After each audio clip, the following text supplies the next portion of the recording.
Hello and welcome to episode 82 of The Imperial Truth. I'm Greg. Joining me, as ever, is Neil. Hello, Greg. Hello, Neil. How are you, chap? Yeah, not bad, not bad. You? Yeah, I'm good. Before we go any further, let's talk about how to spend all your Christmas money. Go to Element Games, or go via The Imperial Truth website and click on the Element Games logo and go and buy all your fancy toys, which include the new Nurgle stuff. Yes, so, tons of new Nurgle coming out. So we will get onto that in a little bit, but if you've got your new rulebook, you want to include a generic Greater Demon, why not have a really awesome Nurgle one with some awesome little Nurglings as well?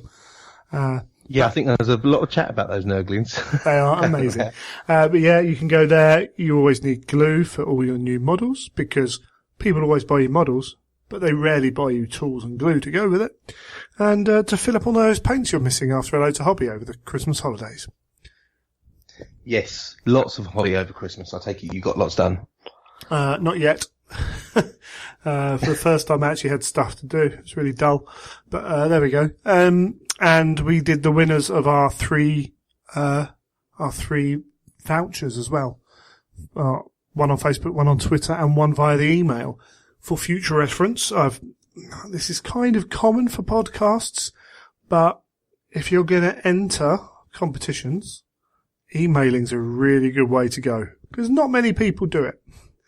So really? Yeah, there was I think I got up to 40 odd entries on one of them. I can't remember which one it was. And then emails 7. It might have been 6 actually. I might have rolled a D6 for it.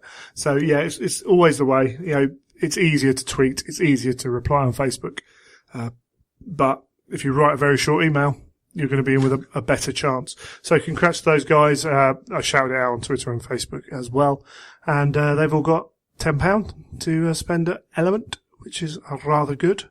I know I'm eyeing up some more stuff. I don't need to buy anything. I've got plenty going on. But yeah, so that's Element Games. Before we go into that new stuff then, you actually posted a picture on Instagram. I do regularly, as you know. Very regularly. Yeah, I've been working away on Eidolon for a bit, so I had a goal in my head that I would definitely have him done by Christmas. Obviously, we're recording this past Christmas, so obviously completely missed that deadline, but that's pretty much standard for me with deadlines. And yeah, he's coming along quite nicely. Quite enjoying the purple when I can get it to blend right, and the non-metallics are always probably my favourite bit to do, so having some good fun with those. And yeah, he's coming along quite nicely. He should be quite a good entry once he's done. It should stand out quite a bit, being with the I do think the Emperor's Children colour scheme is quite standout. You know, that purple and the white with then gold is quite jumps out at you. Yeah, it is very nice. And I don't know, is it with all that kind of embellishment, all that gold, particularly for someone like Eidolon, he's got all the chest piece plus the arm, eagle, all that. Yep. Is that better for you as a non-metallic metal painter? Is that more? Yes, fun? No. Right. The problem with a lot of Forge World stuff is it is so sculpted, so small, which means often you can't do a nice blend and transition on it. You're more just picking out edges. And some of the chest, some of the eagle detail with the layered plates works really well. Apart from, I think it was Edgar that sculpted this model. On the shoulder eagle, they've put texture into all of the feathers. Right. Which then stops you from blending that nice and smoothly, because obviously as you're trying to blend it, you're pooling in all of the ridges and recesses, and that means then you can't get that nice smooth transition, which means you end up picking out those the ridges, and then it destroys that blend that you're trying to get. So it's tricky, and you have to look for the right places to do it, but done right, obviously it looks quite powerful. So it's not easy, but it does, with all that gold on there, it does lend itself to some nice effects that you can pull off. Yeah, and as you say, purple, white and gold is a classic colour scheme. It's a bit like red red, white and gold or red, black and gold. You just, they work. It almost doesn't matter what you do with those three colours. It really works. So that's, I don't necessarily think it's more forgiving, but it allows you to concentrate more on what you're doing with it. I think certainly the purple has that lovely ability from going very dark to very light, and it still holds its colour, and then the white just makes it jump out at you when you contrast it together. So I found that mixing the white up in a blue tonal scheme actually helps the purple stand out better. The cape I originally did in a grey scheme, and I'm going to change that over to blue because the blue really adds to the purple and makes it jump out a lot more. Warmth in it. Yeah, well, cool, I suppose. Yeah, no, that's groovy. Yeah. Also, we're so used with 30k. We talked about this a number of times. We're so used to 30k. We're seeing weathered, almost like trying to be realistic approaches. Where the Emperor's Children are that much cleaner anyway, but also where you've got that brighter colour scheme, that cleaner, the colour's more strong. I think that helps as well. Yeah, I think so. And the funny thing was, I had a conversation with the heavy metal team about this because I was talking to them how I was going to go about maybe putting some weathering or battle damage onto Eidolon's legs. Right. And they sort of, the feedback I got was, I don't think you should do that because the blending and everything, it may not look right if you then start putting chips and weathering all over it. Right, yeah. And I was trying to sort of say, well, you know, the Deredeo that he's standing on is absolutely chipped and destroyed. So I wanted to make sure that sort of rang true, that his armour was slightly chipped. But I suppose you could argue that being one of the Emperor's Children, he's maybe not prone to getting his armour as chipped as I think also as maybe other legions. What you can do is, like, this game, the setting, the stories. They are stories. They are mythical, heroic stories. And when you look back at those classic pieces of art and everything else about myths, everything can be destroyed. But the hero in the centre can look pristine because it's a stylized version of a story, isn't it? So it can add to that kind of mythic, kind of over the top. You know, he's striding forwards completely unscathed through this battlefield, which can help tell a story, I think. Yeah, and obviously, I think it aids look and the style I've gone for. Yeah. I think if you're going for a weathered style, you probably would paint it in a very different manner than I've gone for. Yeah, so maybe. I think if I try and switch it into too much weathering, it may look a bit confused. It may not quite sit right. So I'm going to paint it all up super clean, paint the base up nice and obviously with all the chips and the weathering, sit them together and just see how it fits, because sometimes I don't actually know if it's going to work until I actually go to put it all together. I mean, I had it with Perturabo when I put him together and sat him on the base. I suddenly thought this base needs more scratches and chips on it, because where I'd done the metal and done it, the non-metallic on the base all smooth, it didn't sit right suddenly, you know, and it's fun. I started going over it and adding bits and pieces, and it sort of tied it together. So sometimes you don't know until that last moment that you got to stick it all together if it's going to work or not. The other thing is as well, the base isn't supposed to detract from the main figure, is it? So a contrast between a perfect Eidolon and a chipped base is another potentially strong point to the model. Yes. Yes, I'm going to go for Salamanders. Right, Dreadnought. cool. Yeah, okay. Any reason why? I think Green a dark green might help the whole composition of the piece. Sure. Sort of separate the model from the base. I've seen a lot of people do them as iron hands. Yeah, well, which you can, you know, obviously understandable why, but I just felt that maybe a big lump of black armor at the bottom of the base maybe might not look quite as interesting. I think it might sort of, with the bright purples, I thought it needed something punchy down below to sort of make it sort of tie in. So yeah, I'm going to give Salamanders a go on it and see what it looks like. Interesting. That's cool. And you've got, what, just over a month? Yeah, loads of time. Loads of time. I've got another of time. entry to do yet, and finish off Korax to be entered as well. Of course, yeah. Korax needs his wings doing, and he's ready to go. And I've then got a squad entry I want to get done. So what was it last year? I'm never doing 3 entries again. Yeah, that was exactly it. Yeah, so this exactly the statement obviously I can't help myself. That's good to know. There will be a sofa to sleep on if you need. Yeah, I can see some late nights. Remember last year? I think it was some serious late nights going on. I can see that happening again. Nice and early to bed on the Friday. That's good. If you're not finishing it, excellent. I actually managed to crack out some 30k models. So I wrote my. Did you? Yeah. So I've said last show about writing the list for LVO. I think I'm roughly going to go with what I've got there. Going to read through it again and tidy it up and play with it. But the one thing I was missing from that list was an extra 3 Thalax, which I had just not built. You had somewhere. Yes. You say somewhere. They were in storage because we can fit very little of my hobby stuff in the new flat, in the temporary abode we're in. So Christmas Day afternoon, round my fiance's dad's house, was like, right, I need to go upstairs and try and find a bag with Thalax bits in it. And walk into the spare room to the, I don't know, 5 by 4 foot pile of boxes that go, 4 foot in the air.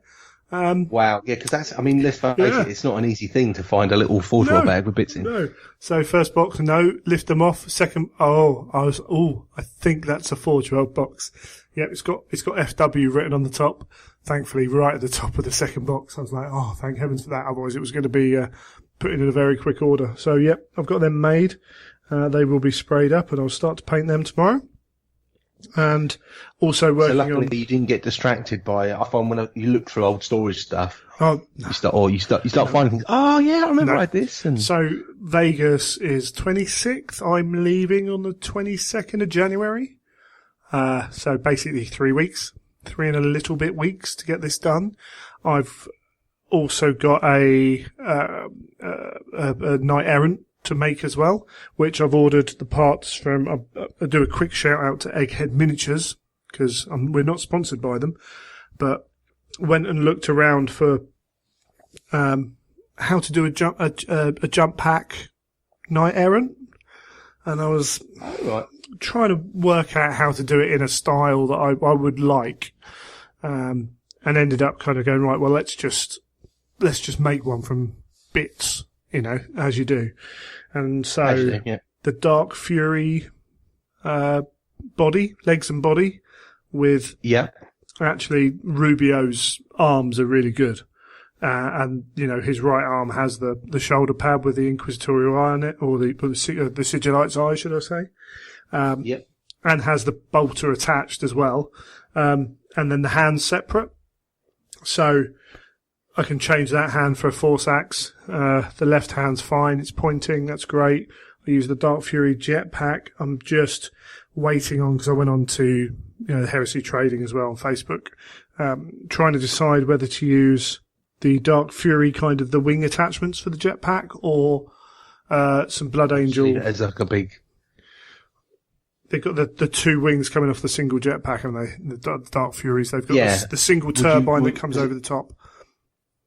I think I've seen somewhere they've just used just the turbine. That's an option. But I've also got some Blood Angels plastic wings coming as well that they use for the whatever troops they are, to try them out, and the Primaris Librarian's head, because a lot of librarians in 40k are one piece now, or the head's attached. So. The Primaris isn't, so I've got his bare head coming with all the attachments. Trying to decide if I want to build up the hood or have it, because essentially they're wearing the hood, but most of them have that cover of armor that goes over the top. But I don't think you need it. And also with the jetpack, that would obscure like the bottom third of the air intake. So I might leave that off. So yeah, when I get all the bits for that, I can just do the final kind of how do I want him to look. And then he's going to get sprayed up and painted and go as well. So basically I've got 3.5 weeks to do those 4 models, which sounds perfectly reasonable, but with my painting speed, is enough for me. Thank you very much. So yeah, we're cracking on for that. Lots to do. Yeah, plenty to do. And Shadespire is always like sitting in the corner, and my knights are sitting in the corner going, you should be painting us as well.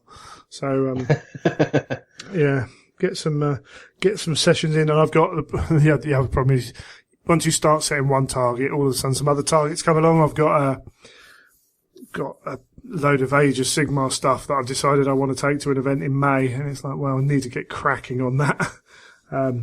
But that might be a project for building them at work and maybe taking some basic paint stuff to work to be able to do, even if it's just all the bases maybe at work.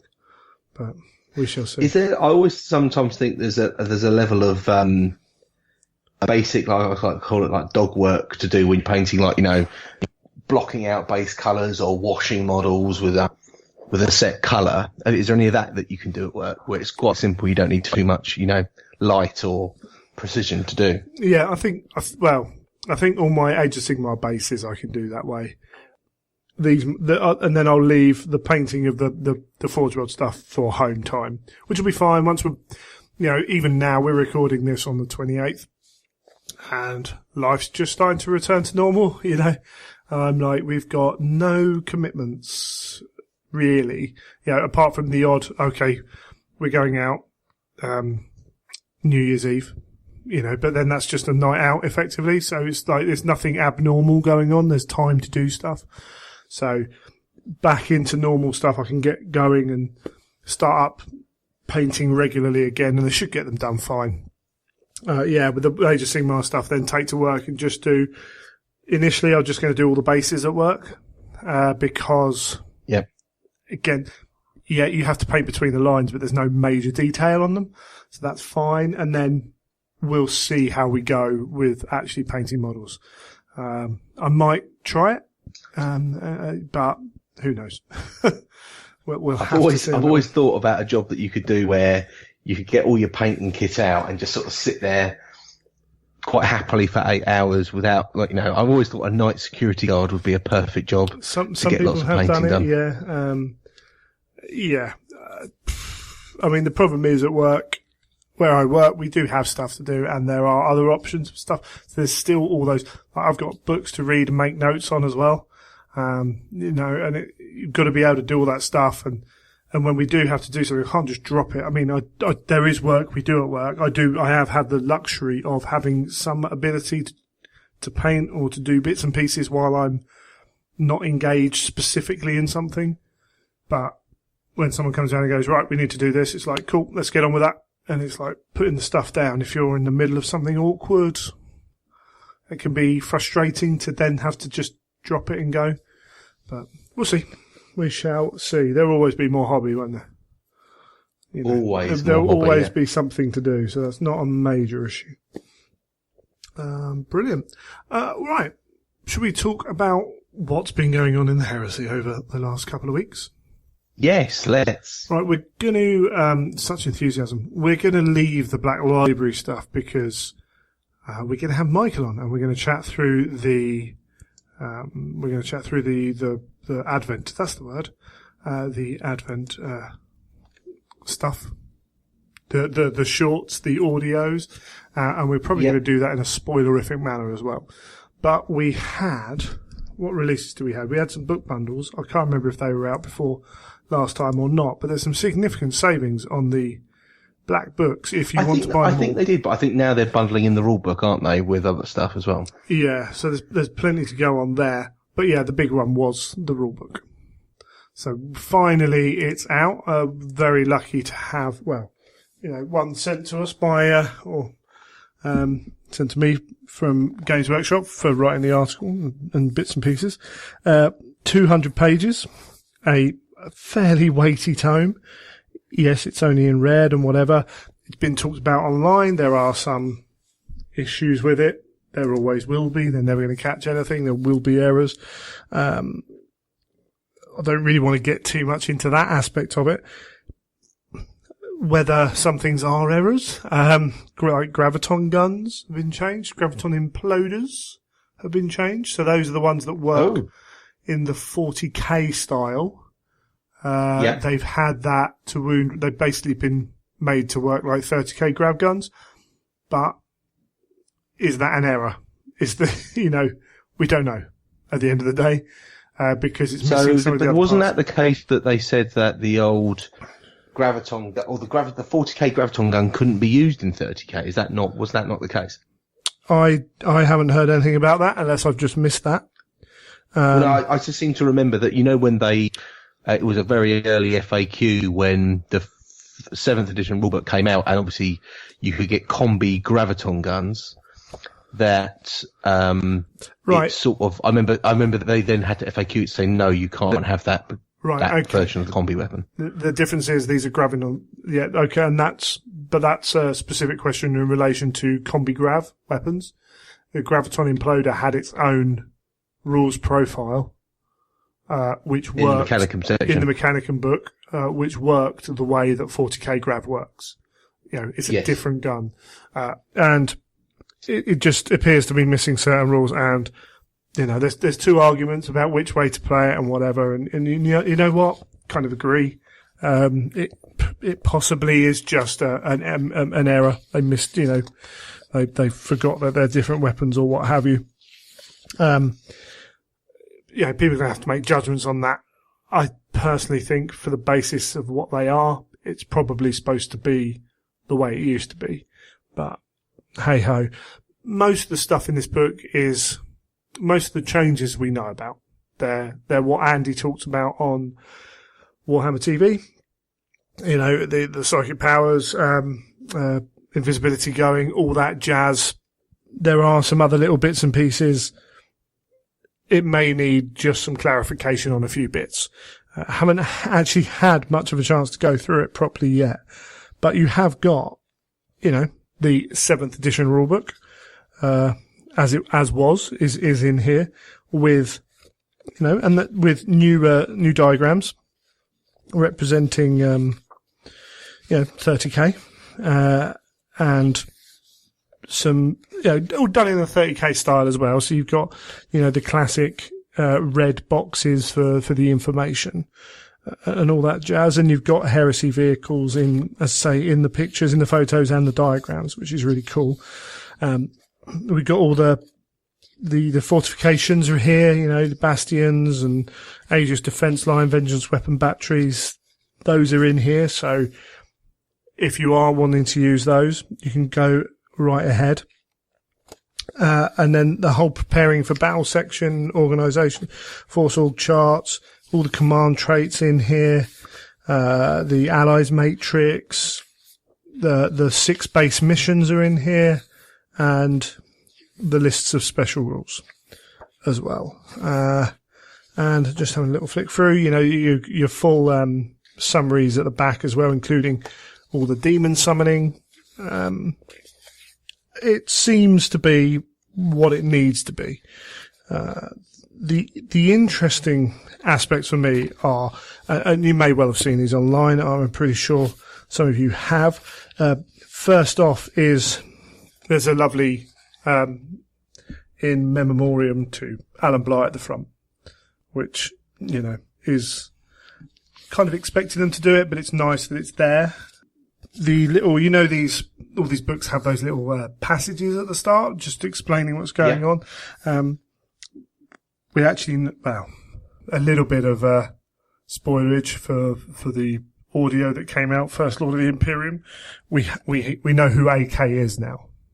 It's been revealed in that book, and AK is the author of all the Black Books. So all the campaign books we read, all the histories are written by someone in the Imperium, and that person has been revealed. And there's one in this. And what they've done is actually tied it in now to the ongoing narrative of 40k. So, I'll just read the first line. 10,000 years before the Cicatrix Maledictum would tear the galaxy asunder, before the founding of this hollow Imperium of Man, the apocalyptic wars of the Horus Heresy raged across the stars. So it ties now all the way from the Horus Heresy to the current events that are going on in 40k, and I think that's good. Yeah. Because, as we know, there's the statement of there is no canon in 40k, and that's because when things change, it will be retrofitted into the lore that's currently there.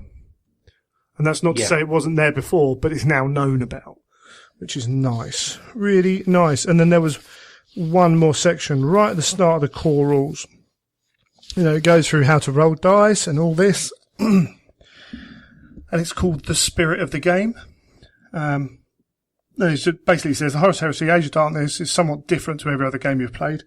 Above all, it's important to remember that the rules are just the framework to support an enjoyable game. It goes through. Whether a battle ends in victory or defeat, your goal should always be to enjoy the game. What's more, the Horus Heresy Age of Darkness calls on a lot from you, the player.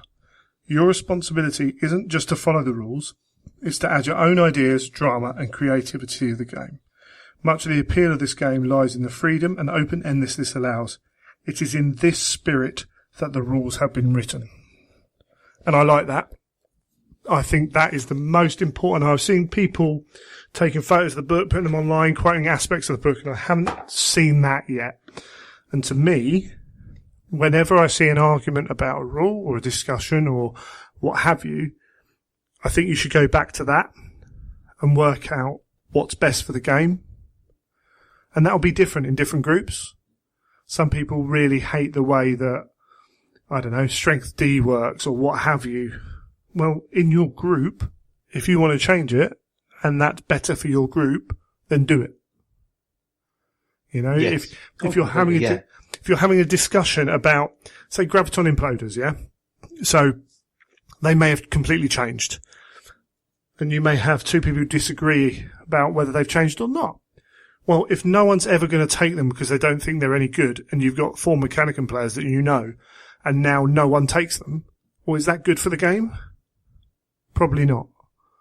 So maybe allow them to change it, or vice versa, If people suddenly start taking them all the time because they're too good, well, maybe there's an issue that way as well.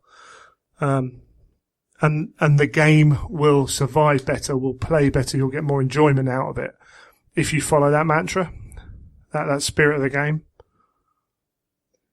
It's pretty much as you've been saying with a lot of the events that you've been running, that often things have to be changed, tweaked, where you can see that balance shifting, where one person's brought that type of list where it is a little bit harder than maybe a lot of the opponents, so you need to tone it down or make some alterations to try and bring them in line how everyone else is playing. So it's very much, again, keeping that spirit running, keeping everyone, trying to get everyone to have fun. Yeah, and we're always going to have discussions about, the rules are never going to be 100% clear cut. There will always be small issues with certain rules. And those rules will change between editions. And that's fine, that's cool. But when it gets in your way of enjoying the game, that's an issue. And that needs to be resolved, in a way that works. And when you hold deeply, and certain characteristics, people's own individual traits are going to make it easier or harder to do as well. I completely understand that. But if you can make all of your games more enjoyable, then why wouldn't you do that, With the caveat that that when you're playing someone who's not in your close circle that you do that with, you can't just go and play a rule differently than how it's written without, broaching that subject first. Definitely. And you also can't go to the table and go, well, here's our rule book and we've made all these changes, because that's unattainable to expect people to be able to change that manner. But you can do it. You can do it within your own group. You can do it to a smaller extent. You can say, look, I know whatever is in this book. I don't know. I know this is still an issue. How do you want to play it? What do you play it? I like to play it this way because what do you think? But to be open to that. So yeah, I think that spirit of the game is a major part of that book. And it always was, to be fair, with the black books.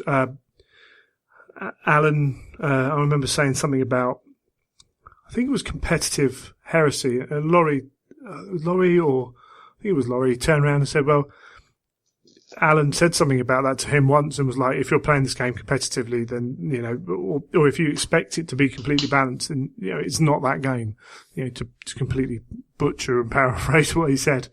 But the game isn't designed. I keep seeing people say, this game's so inherently more balanced than 40k. And I'm like, well, actually, I don't agree with that.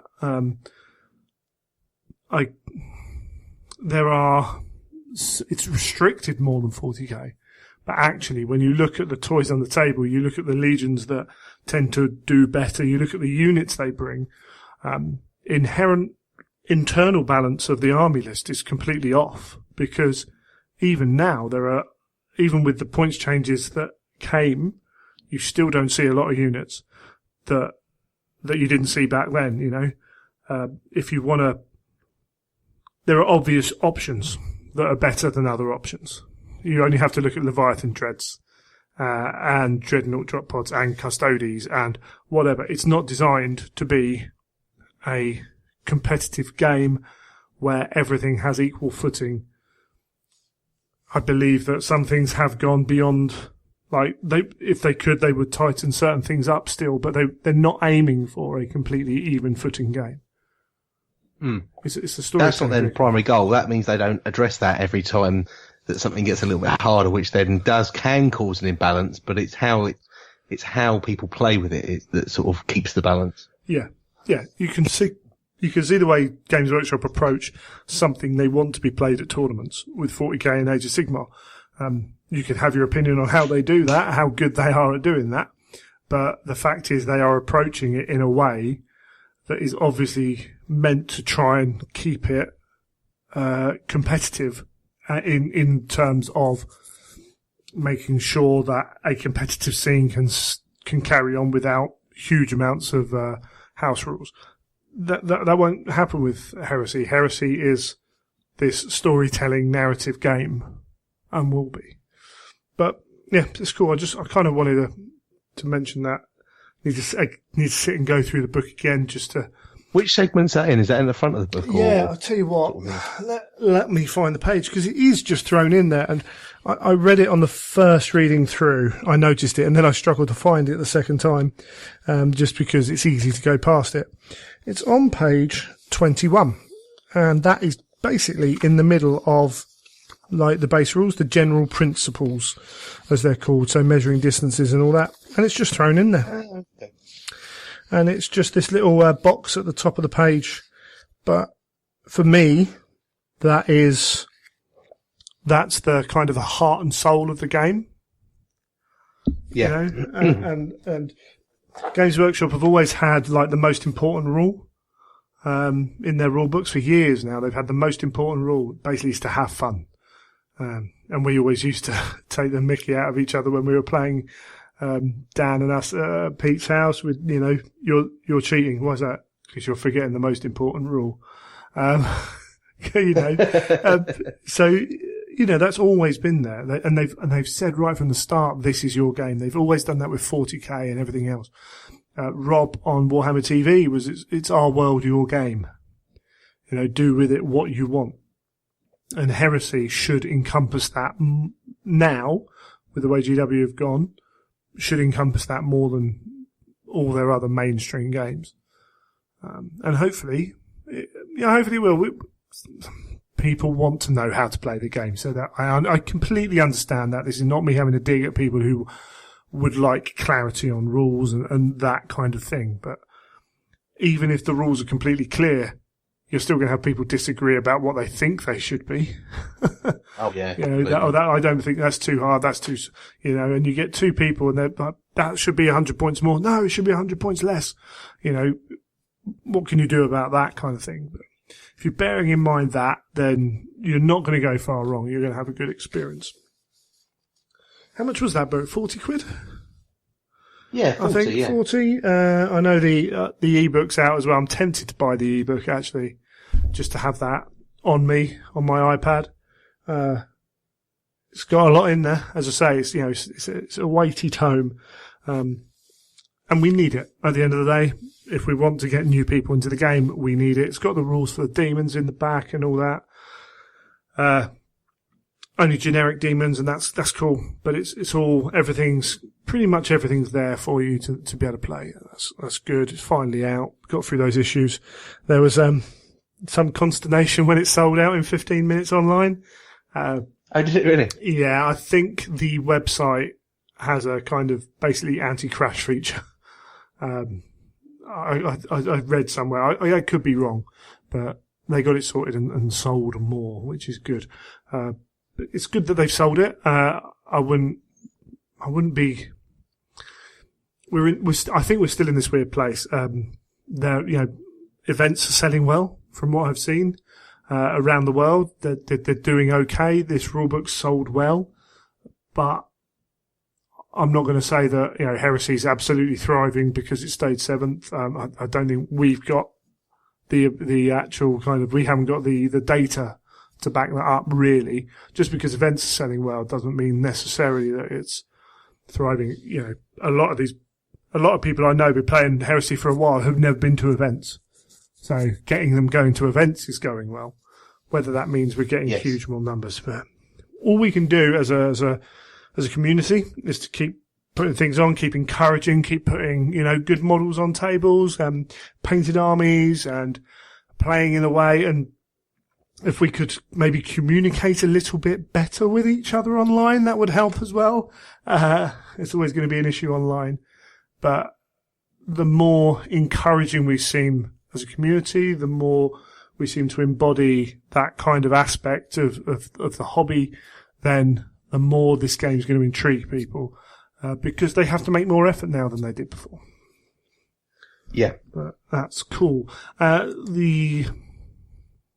So I said James Hewitt did an AMA. There are some on Reddit somewhere. I don't know. I didn't really go and look at it because I read a brief summary of it, and essentially it's nothing that we don't know already. I've seen people kind of spreading the word about various things, and one of them is particularly Alan Bly's great desire initially to go 8th edition, but I mean, we knew that at the top. We knew that kind of back in February, March when that came out.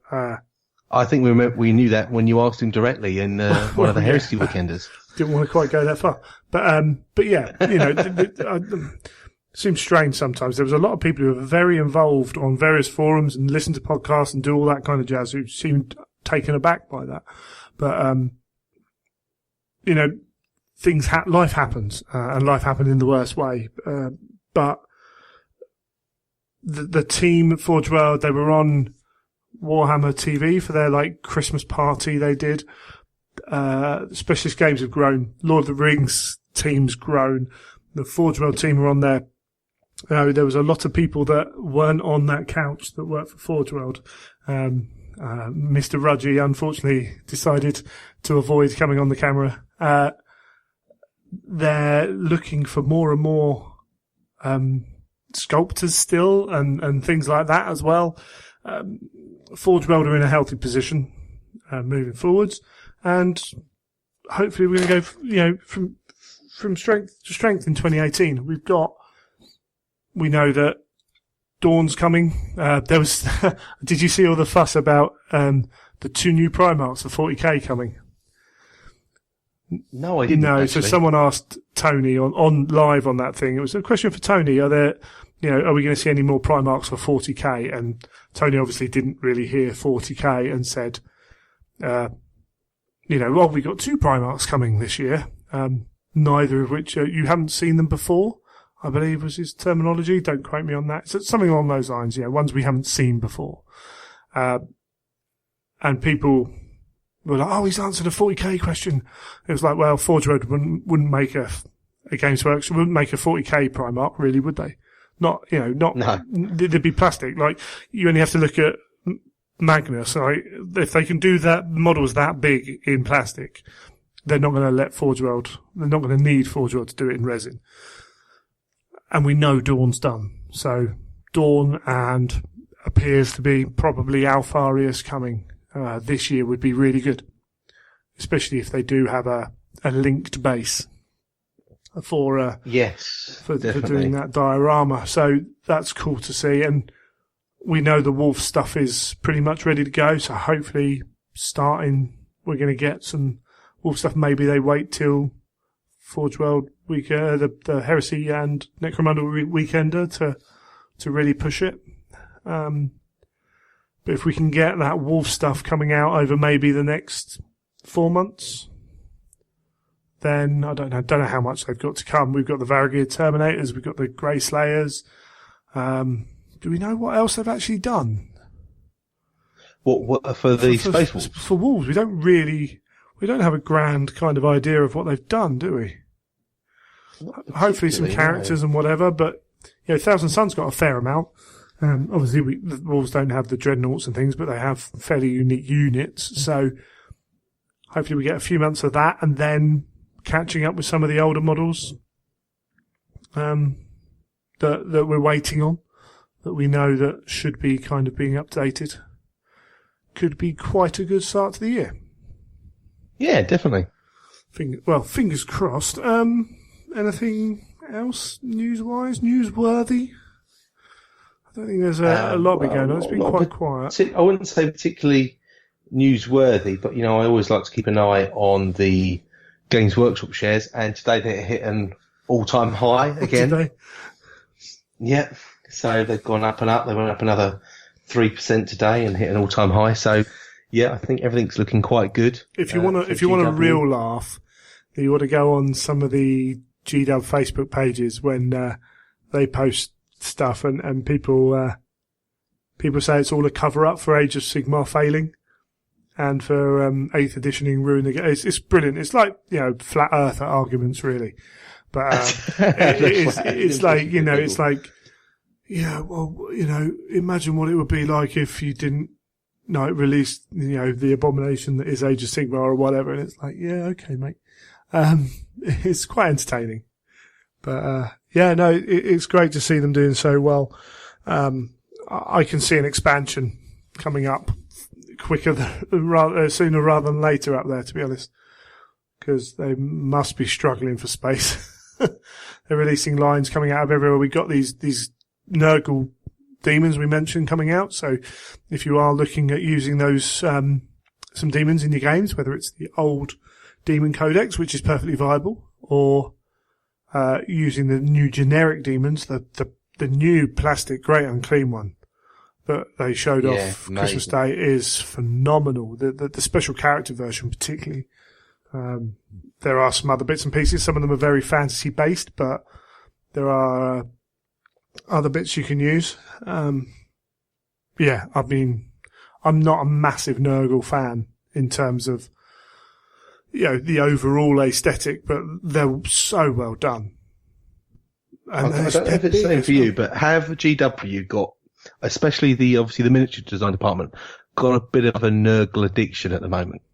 Because it's just new Nurgle everything. Well, they're the new Age of Sigmar release is something along the lines of it's the land of the dead, but an intruder comes that wants to bring life everywhere. So it's Nurgle versus undead at least. So there's a big push on that. They've already done, because we've had the Zinch stuff come out for 40k and Age of Sigmar. They did a whole Zinch book. They've got a Khorne book. It's only Nurgle and Slaanesh to go with those, and Age of Sigmar, Slaanesh might get its stories hopefully this year, because it's been a long time otherwise that they've been kind of pushed to the side. I think GW have always had a love for Nurgle. I think they can do a lot with it. I think that's what's obviously quite evident with the models. Yeah, I think and it's always been. I found a lot of players, particularly people who convert, have always loved Nurgle because you can do a lot with. You've just got so many options. And there's not a lot you can do wrong that doesn't look right for Nurgle. It's a bit like making orc vehicles, isn't it? Yes, It's just like, I want to convert stuff, I'll play orcs and then I can just make my own vehicles out of whatever I want. It's like, I want to do some Nurgle stuff, just tentacles, and as a painter, Nurgle green is the colour, but actually you go all the way through all the colours of bruises and putrescence and bile and all that. It's a vivid scope of colours you can use.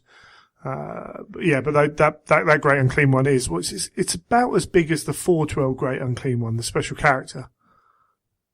Oh, right. Yeah, because it's on the same base, and it takes up pretty much the same silhouette.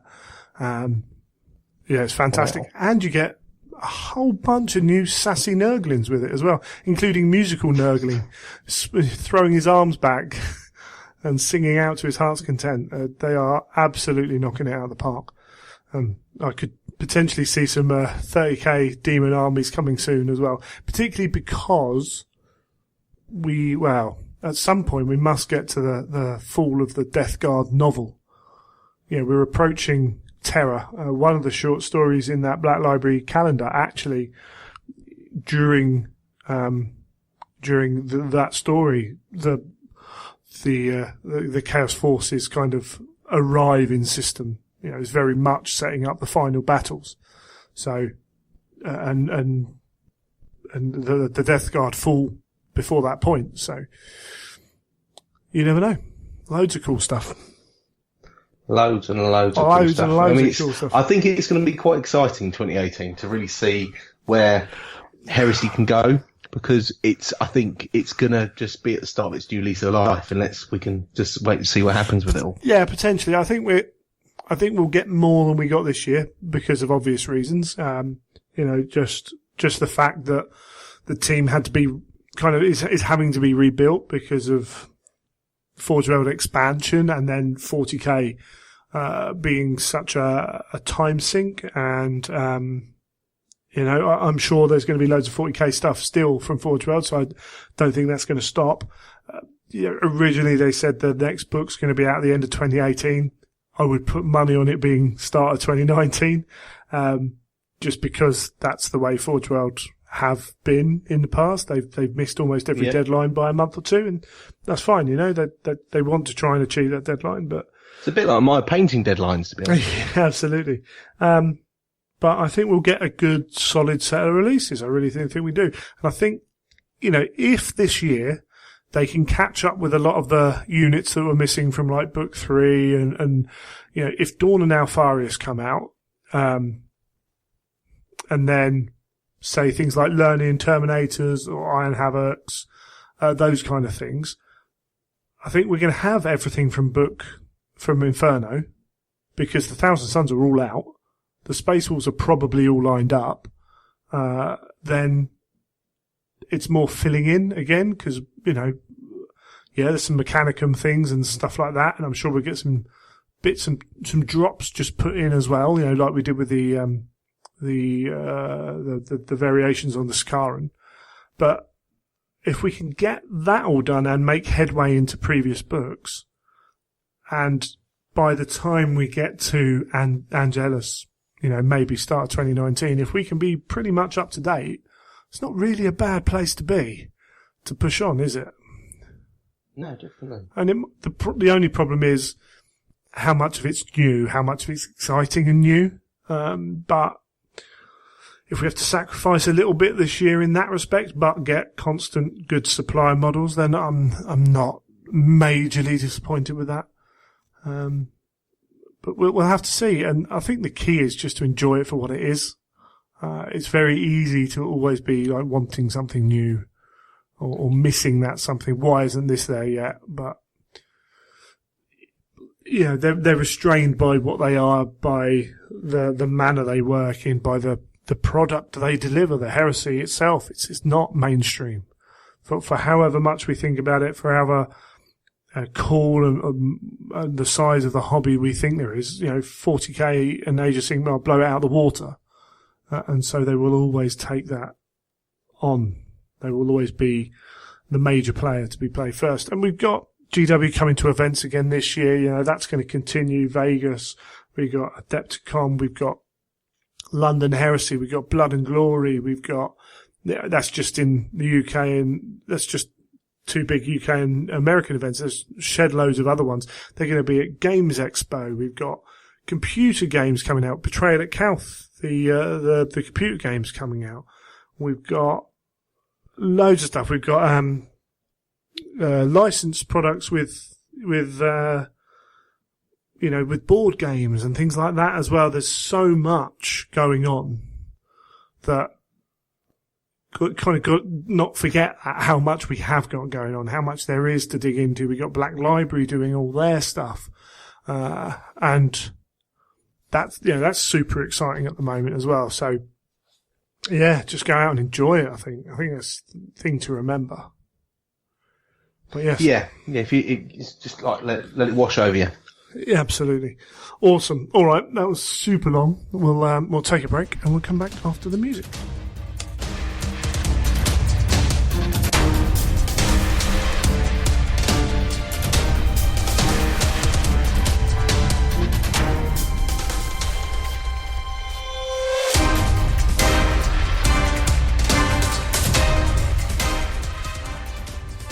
Okay, well, seeing as it is the start of a new year, 2018 in fact, you may have seen, I've certainly seen on Instagram and Twitter, people talking about their goals, not necessarily resolutions being used, but certainly goals being talked about, or things people want to achieve, however they viewed it in the year. So we thought this is kind of we're going to spitball stuff about setting goals for a year.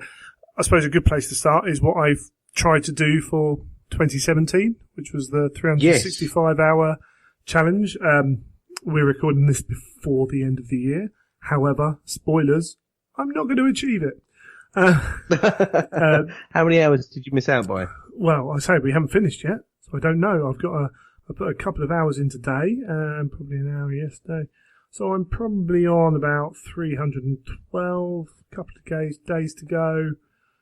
Probably looking at about 317, something like that.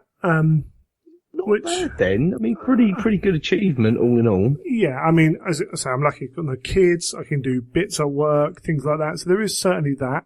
I do hobby slow. I know some people are like, oh no, physically the paint gets from the paint pot to the model slower than a lot of people. Same with making stuff. I find that when I sit down with my mates, they're like, I can do about 2/3 to a half of what they can do in the same time. So I'm not as efficient with my time as others. But what really kind of moving house took a fair amount of time out. I probably lost, maybe 15 to 20 hours, but it's a significant chunk, isn't it? Yes, definitely.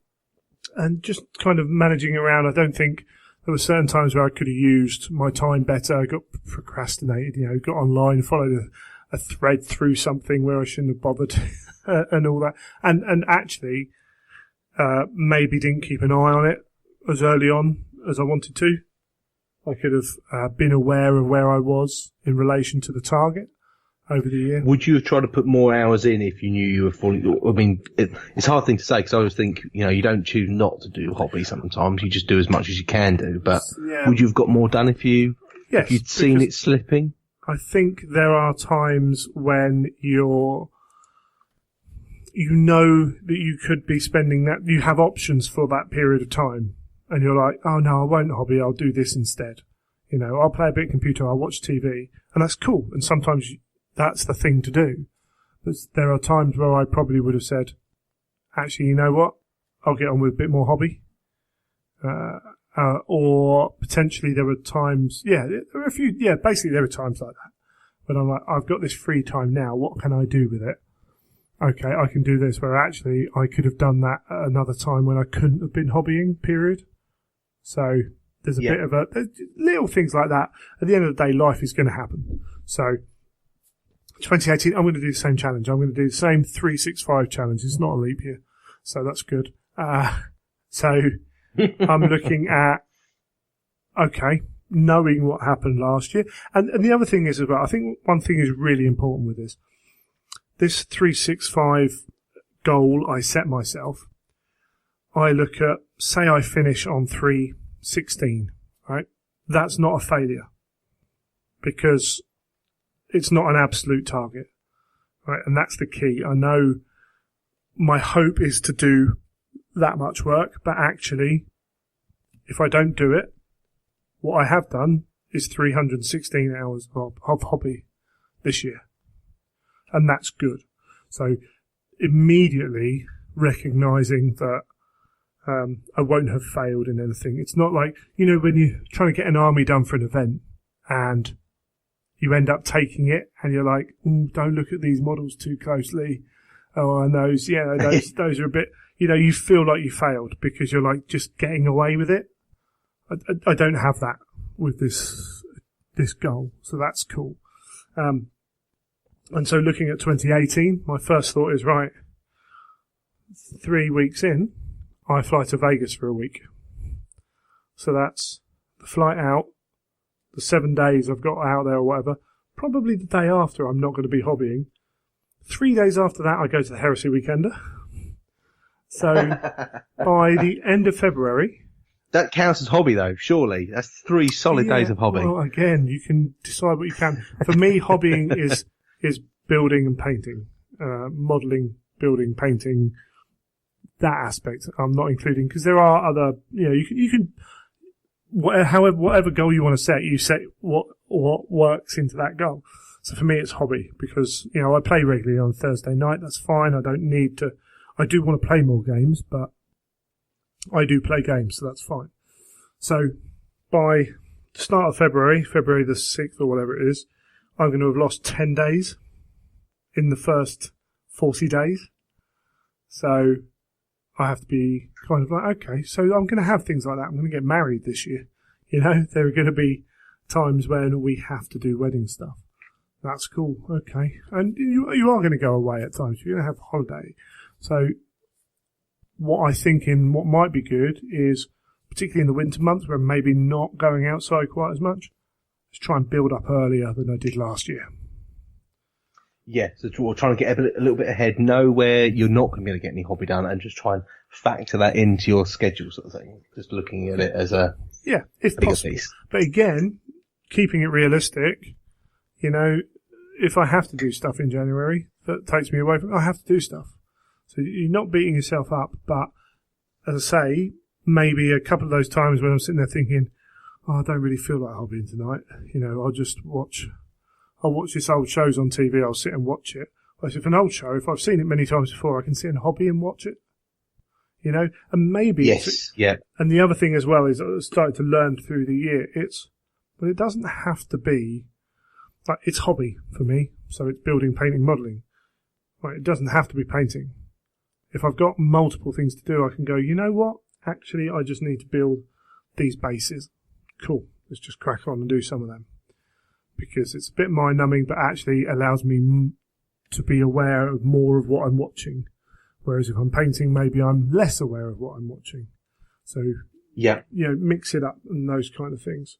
So, for me, it's going to be 365 hours of modelling.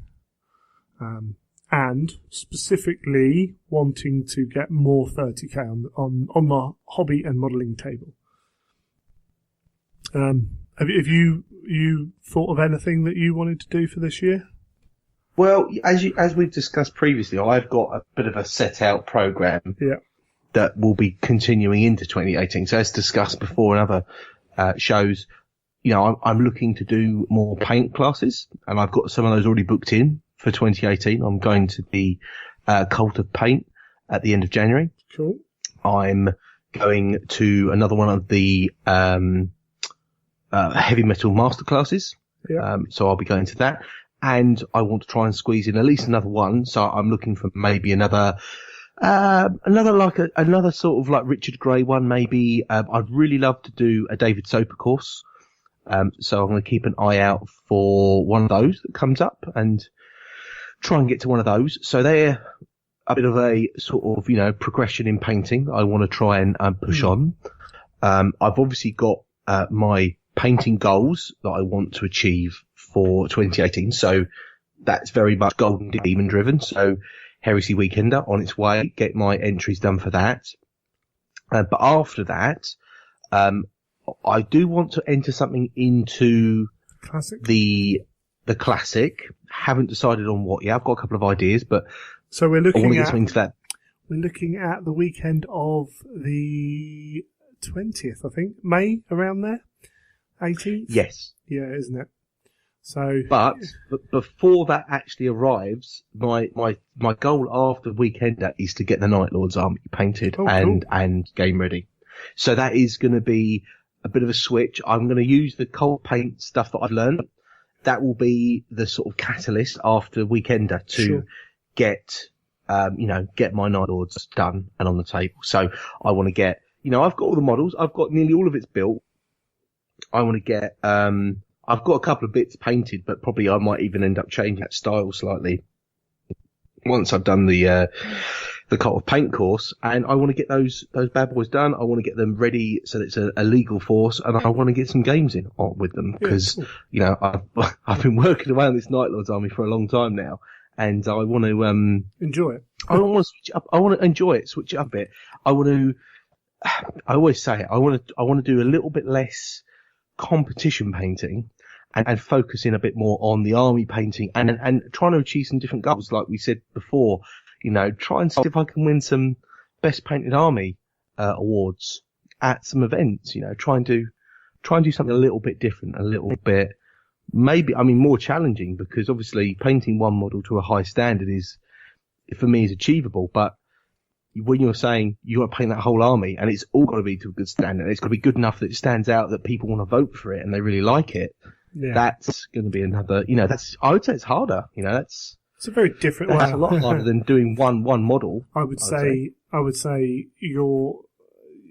whether one or the other is harder is always down to the perspective of where you're coming from. And I think most people would say that winning a Golden Demon is harder. Because because they're army painters. So, yeah, it is decided by that. Absolutely. But that's cool. And they're achievable goals. And that's the important thing, isn't it? Yeah, and I am one for a lot of my deadlines sometimes slip, but when it comes to goals, like last year, getting 3 entries done for Heresy Weekender. I wanted 4, but I got 3. So it wasn't as though I completely failed and wanted 4 and got 1 or none done. Asking for 4 and getting 3, I think you sort of shoot for the stars and reach the moon sort of thing. Yeah. It's just go for it, and then if you end up with something at the end of it, you've done well. Yeah, and the fact is that you're aware of that you do that, and some people can't do that. Some people will look on anything that isn't achieved as failure, and if you are of that mindset, because we're all different, then you're going to have to be much more realistic in your goal setting and then maybe overachieve. But that for you, it's not an issue, and that's, that's just the way your mind works, and that's cool. You're very much of, as long as it gets done, it will get done. Your aim is your aim is X, but if you go over, it's not a major issue, and that's and you just have to be aware of your own limitations and your own approach to things as well. You talked about paint classes. There's anyone who listens to the independent characters will know of CK Studios. They're a tutorial paint airbrush tutorial place. The boys from the Golden Throne talk about them. They've been one of their guys has been to take part in their course. They're coming over to Nottingham in May. It's ultra bad timing, because I think it's the 11th, the weekend of the 11th, I've heard, for Warhammer Fest, which I believe it's the same weekend as a South Coast Grand Tournament, which is the largest single event Age of Sigmar tournament in the world, at the moment anyway. And I think they may be doing the course around that weekend, so possibly the weekend of London Heresy, which is the weekend after, which means I won't be able to go, because Caleb's coming over actually for the Heresy Weekender. So I was like, that'd be cool. These guys have got a very good reputation, and not to say that if I went to Cult of Paint or whoever it would be lesser, But it was like, well, there's a connection there now because, we're sorting Caleb out. I'd be sorting Caleb out with a ticket for that. So I was like, oh, that might be the one to go to. But I might have to sacrifice one of my gaming weekends for one of them, which would be good for the old paint challenge, for the old hobby hours in. Get 16 hours in over a weekend would be good. Exactly, yeah, smash it. But I think that might have to be one of mine because actually this year, the last few months actually, painting the Shadespire stuff, I actually think I've got a little bit better. Particularly the Stormcast I was quite pleased with.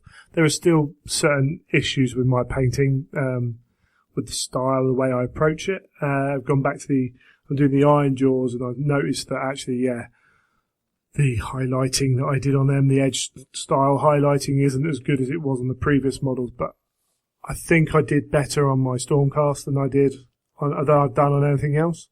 So, and all I've done is follow Duncan's paint method, Literally. I do think though, it's sometimes, I always put it down to practice, but the more you do sit down and paint, things do naturally fall into place.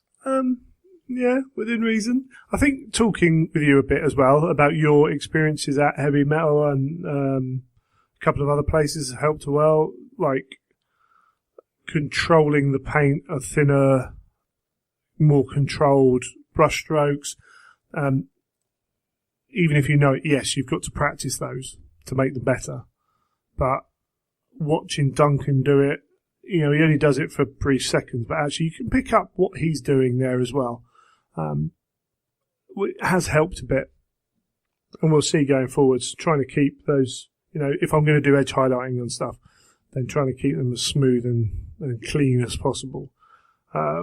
Looking at other methods of maybe changing the style of which I paint as well. But they came out well, and looking at different colour combinations as well, because you know what, there are lots of, I was going to call them hacks then, but there's lots of just methods, because they're not hacks, it's just a different way, using a different, as you said, with your white, using a blue, a blue hue inside your white gives it a different tone. Well, actually, rather than just using Nuln Oil to shade silver, then using a mix of Reichland Fresh and something else actually gives you a different result, which may be more complicated to achieve with paint. So, there are lots of methods of doing things, and being aware of increasing your arsenal of options is never a bad thing. So and that's very much what I've been about with the painting lessons I've been going on. Because you become very effective at doing a certain thing and how you do it, but ultimately I think you're more rounded if you can do a variety of things. Yeah. And if you can learn a variety of techniques, I think a lot of people could be guilty of finding something that works and just going to town on that style that, that's what I do, that's what I do good, and that's all I'm going to do. I think, and, I think other people can overtake you with that frame of mind. Yeah, I think I've been guilty of kind of accepting that I'm a slow painter and kind of just kind of brushing off that I can get quicker. And I probably could get quicker with a lot of practice. I don't think I'll get a lot quicker. I think it's just the nature of how I do things. But you know what? If you change the style of how you paint to a much quicker method, then maybe it's just the pure fact you're going to have less steps in it. Then that's going to speed you up. Yeah, but doing it in a way that is satisfactory, that achieves an end goal, means I've got to be aware of what I've seen a couple of people, say Paul Norton, is it? Yes. Yeah, he's achieved a really good effect on his Primaris Marines. Can't remember the chapter's name now. But Silver. Iron Ravens? Yeah, something like that. With, obviously, the guy can paint, because when you get to the helmets and he does the straight lines, it's pretty good. But for the rest of it, he doesn't. That man has amazing brush control. Yeah. He makes things look really good, but with just fantastic brush control. And I think someone from the heavy metal team said that he is the neatest painter they have ever seen. And that shows, like, on the helmets, I say the stripe, because he's done one with red stripes with two very thin red stripes beside it. And it's like, that's fantastic. But actually, the base work for the majority of the model is very simple and involves like 2 steps and works. And Rudgy's good at that. And, a lot, actually, to be fair, a lot of the Forge Rail guys have been very open about how, methods to achieve that good level very quickly. And are keen to do that. So that's something I'm going to be aware of. So having looked at kind of our goals, I've got a friend who started off with a 365 challenge of his own, but it was a model for every day. So he would paint 365 models, which is much more of a demand than just painting 365 hours. That generally takes you being a quick painter or very dedicated and having lots of time. You have to be one or the other or both to be able to achieve that. That's quite impressive. Yeah, I think this year, he was aiming at 500. I did try this one a while ago, and I think I just got a little bit demoralised with it. Even counting a night as, 15 models, I was well below what I was aiming at. So, and that's why I moved away from that one. I thought, you know what? Judging it based on models might depress me. But I know that just putting time in won't. So, just I think calibrating also, that goal. Because ultimately what he's doing is devoting a certain amount of time each day or over the course of a week. And if that means he can get X amount of models done, great for him. But if that means that you only get an arm done or, half a model painted, then so be it. Yeah, it wouldn't work for you. Certainly. No. And I've seen variations of that. So many 1,000 points done. There was a guy on the Independent Characters paint, monthly painting group that they had, who was painting thousands and thousands of points. I can't remember how many thousands of points he did in a year, but it was phenomenal. And again, you have to be a very special type of person to do that. So, but essentially, as you say, it's the same thing. It's about sitting down and hobbying. So, is it complete an army? Like, write a list out, paint that army. Is it paint X amount of models? Is it just hobby for X amount of time? They're essentially the same goal. They are a set amount of hobbying time to do over the year. And I think it's looking across all of those options, and choosing the one you want it to be. The new one I saw started to come out a couple of months ago was like the paint, what's it called again? The Hobby Streak. Have you seen this one? No, I haven't. Okay. What's that one? So this was, you start off on day one and you log that you have hobbied for one day. And then on the second day that you hobby, you log it as 2. As soon as you take a day off, you go back to 1. Okay. And so that's one that gets you going back to the table to do hobby. So that's one that says, well, if you don't, you're going to go back to 1. You may have put 32 consecutive days in, but that's going to go, you're going to lose all that and go back to 1 day as soon as you take a day off.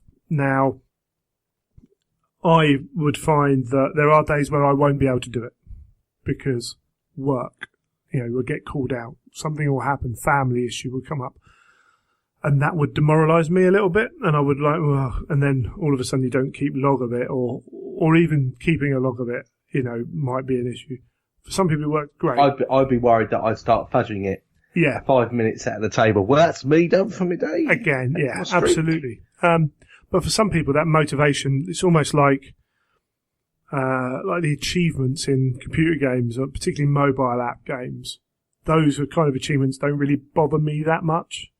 So I think you have to be of that mindset. But for those people, great. Now, one thing you can do with all these, because that is a different one. That is, again, that 5 minutes could be fine, 4 hours could be fine for that. You've got to regulate yourself. With any of these, you've got to, not cheat yourself on it, haven't you? But that's cool. And that becomes a bit of a kind of a challenge. Oh, that bloke's on 30 hours and I'm only, I just started. Let's see if he can keep it up, or I can, when he drops it, see if I can get past him, or you can have a challenge with your friend on it. One thing I have seen people mention on, because as you say, sorry, I keep nudging the microphone. We're focused, you and me are focused. You want to play more games, but initially your focus is on painting and building. And mine is generally on painting and building. For some people, it's playing more games. That is the issue they have. They don't play the game as much as they want to. That can be included in any of these, particularly that hobby streak. A lot of people include game playing in that. It's like, because for me, Thursdays are game nights. Currently at the moment, I go straight from work to game night. I go and sleep at work that night. There's no chance to go home and hobby. But under that hobby streak kind of thing, you can say, well, this gaming is part of the hobby. It's completely fair. And you value it how you want to value it. It's funny how obviously you get that opportunity once a week to go and play games, so you probably don't deem that as vital to you as others might do, who, like people like myself, who never get to play a game. You know, it's really rare. Yeah. People get to play a game. I mean, to be fair, I want to game more as well. The amount of time I put into this hobby, the amount of time and money I put in, I want to game more. When we move into the new house, I can't really do it at the moment. I live, too far away from those guys. But when we get the new house, we're going to have space to, at least be able to bring out a table and set it up. So I can do it. Guys can come to the house rather than meeting at the club. It's going to be just that bit easier to do it, which hopefully will encourage more gaming to happen. Because when you spend this much money on the hobby and you're not using it, it does sometimes feel a bit of a waste. So we get more out of it. Yeah, definitely. I'm not 100% sure how many others, like, those are the ones I've seen being put around. And they're the classics, particularly the painting models. For some people, it will just be going to an event or more events. And yes, that's probably one thing that you and I actually are really good at. Maybe too good. And that's a harder one because that's not the goals we've been looking at have been those kind of challenge type things that are ongoing over the course of a year or a period of time or what have you. But those individual goals, I suppose, much like going to an event, a gaming event, going to a non-gaming event, entering a paint competition, they can be one-off targets, but they can be every bit as daunting for someone as sitting down and painting 200 models. Oh yeah, definitely. And they require a very different approach.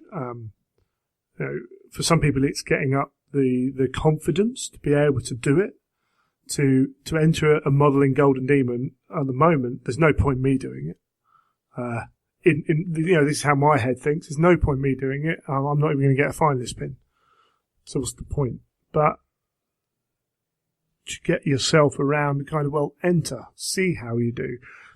If you've never been to one, you might not fully appreciate the level that you're at compared to other people because everyone sees all the big pictures, all right? So we see the models that win Golden Demons in the magazines. We see the models that get 9.8 on Cool Mini or not because people share them round, We see the retweets of the amazing stuff. Well, just because you're not at the very pinnacle doesn't mean that your work is not good, would not qualify for finalists, for even sometimes actually in some of the categories, particularly the smaller demons. There's no offence, but there's usually a category, every couple of demons, where bronze place in one of the categories is a fair amount lower than silver or gold. Oh yeah, I mean that happens less than possibly. With Golden Demons tend to be fairly well thing, but we've seen it in a couple where actually, a decent model has won a demon. And, for me, that's still out of my level of ability, but there are some people who paint better than they think they do, Oh, definitely. And not only that, they're bringing in new levels to the Golden Demon as well for the classic, which absolutely. is going to be, you're going to have your finalists, then your top table, and then your placing. So if you do feel as though, I'd never be able to place, but you have got the odd finalist pin, there's a new thing to strive for now. So, and then again, there are, it's not just Golden Demon. Go to Salute, go to Crystal Brush, go to wherever you want. There are painting competitions all around the place now. There are gaming events all around the place now, and there are ways to approach these things. The one good thing about Golden Demon or a Heresy weekend at Warhammer World is it's well advertised. It's, fully what you're getting into, and you're doing it in an environment which is Games Workshop centric. So if you've never been to a gaming event before, if you go to Warhammer World, you know that the crew there work for Games Workshop. So they're going to be encouraging, because you have to be to work for Games Workshop, particularly at Warhammer World. They're going to be welcoming. They're going to help you out if you have issues. If things go really badly, you're at Warhammer World, and you can go to look around the miniatures hall, or go and sit in Bugman's, or what have you. At an independent event, maybe you feel like you don't have that kind of safety net a little bit. The other major thing is they'll play by the rules. So it doesn't happen too much in Heresy compared to old school, I'm thinking old school Warhammer. There used to be all kinds of comp restrictions attached. Some Heresy events will do it. Yeah, some Heresy events will do it. They'll say no knights. Even that, if you've got a knight army, right, if that's your only Heresy army, then you might not be allowed to go to certain events. But whatever your Heresy army is, you'll be allowed to go to a Warhammer World event. Because if you play out the book, that's what Warhammer World generally do. So you can do that. Always double check, because they do have certain narrative things where they restrict what's available, but generally most of them allow what's in the book. So you've got that safety net of it's familiar, it's Warhammer, it's Warhammer World, all that going for it, and you get to visit Warhammer World. And Golden Demon's fairly similar as well, because you know what it's about, because it's on the Warhammer community, it's on in White Dwarf, things like that. So that for some people that is the perfect way to then progress to maybe going to independent events after that. For others, and there's a lot of people that would say that some of the independent events are probably run better. There's a lot more going on with them, and you can really dive down a rabbit hole and find all sorts of things going on with some of the independent events. Yeah, absolutely. But I do think if you are not necessarily the type of person who easily goes out and meets new people and things like that, going to a Warhammer event where there's a paid member of staff, 2 or 3 paid member of staffs that look after the event, that might be the easiest, most relaxed way for you to attend an event. So don't dismiss it. I know that people will talk about independence event being much better because for whatever reasons, but don't dismiss that.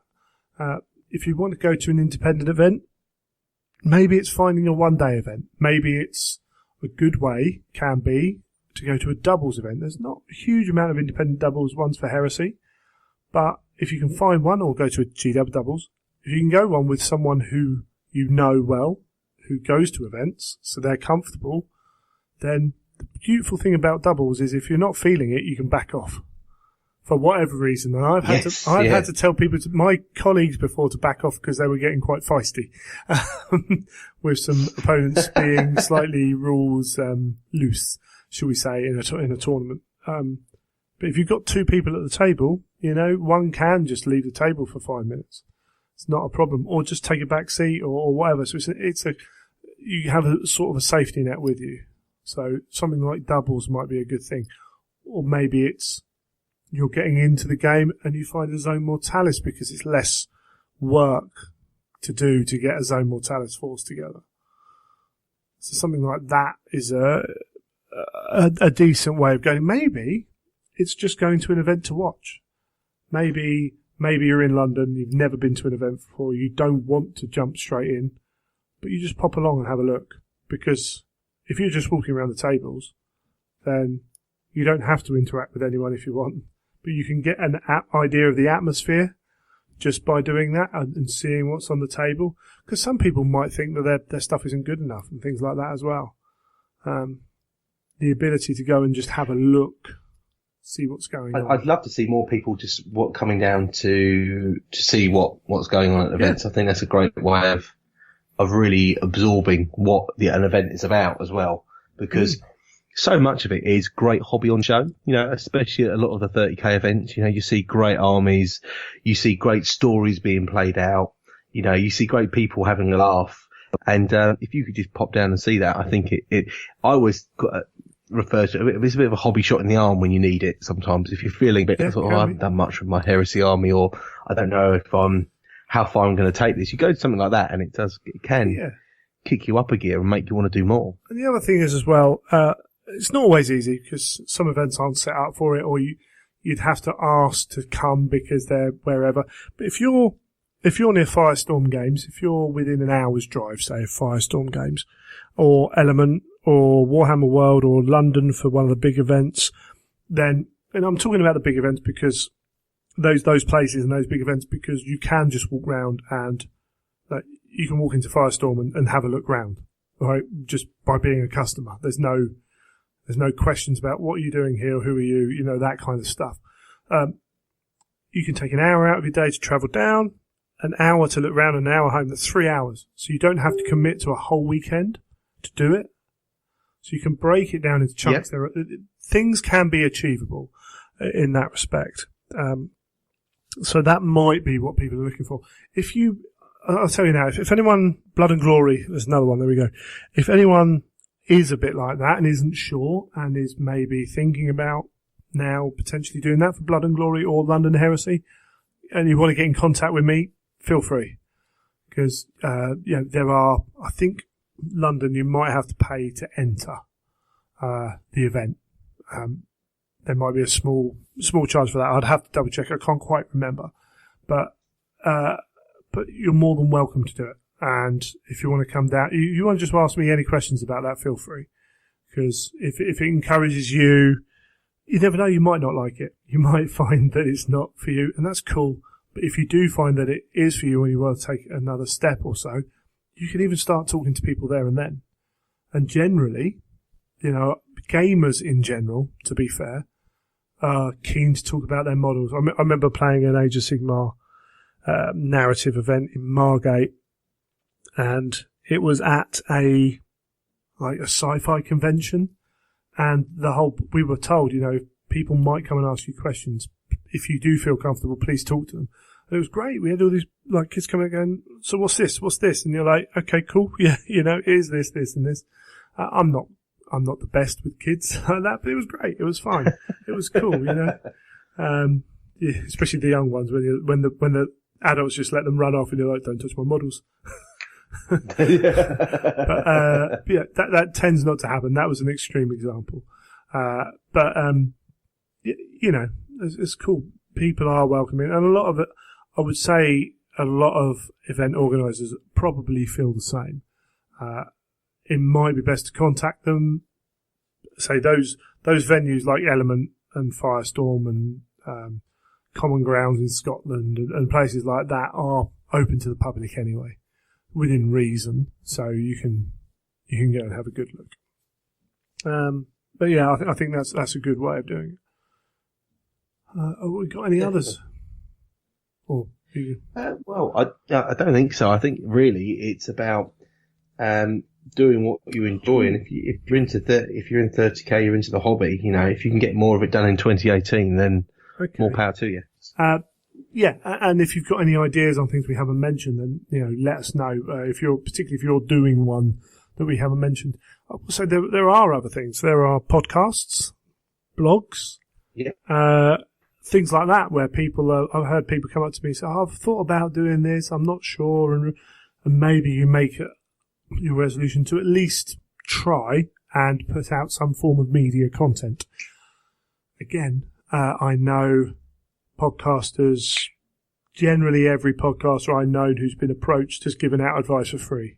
Now that advice is variable, and that's as much on who's receiving it as who's giving it, because everyone will do things in different ways, and we're wanting to achieve different things as well. I'm sure the same goes for blogging, whether you want to blog about something or not. A lot of us doing this media content, when we started, we didn't know what we were doing, or we had limited knowledge of what we were doing. You go back and listen to the first episodes of almost any podcast. Tell a podcaster that you listen to the first few episodes, and almost all of them I know will say, yeah, don't do that. Ignore the first X amount of episodes that we made. Please do. And they will almost all of them will say the same, because it's like we learn by doing.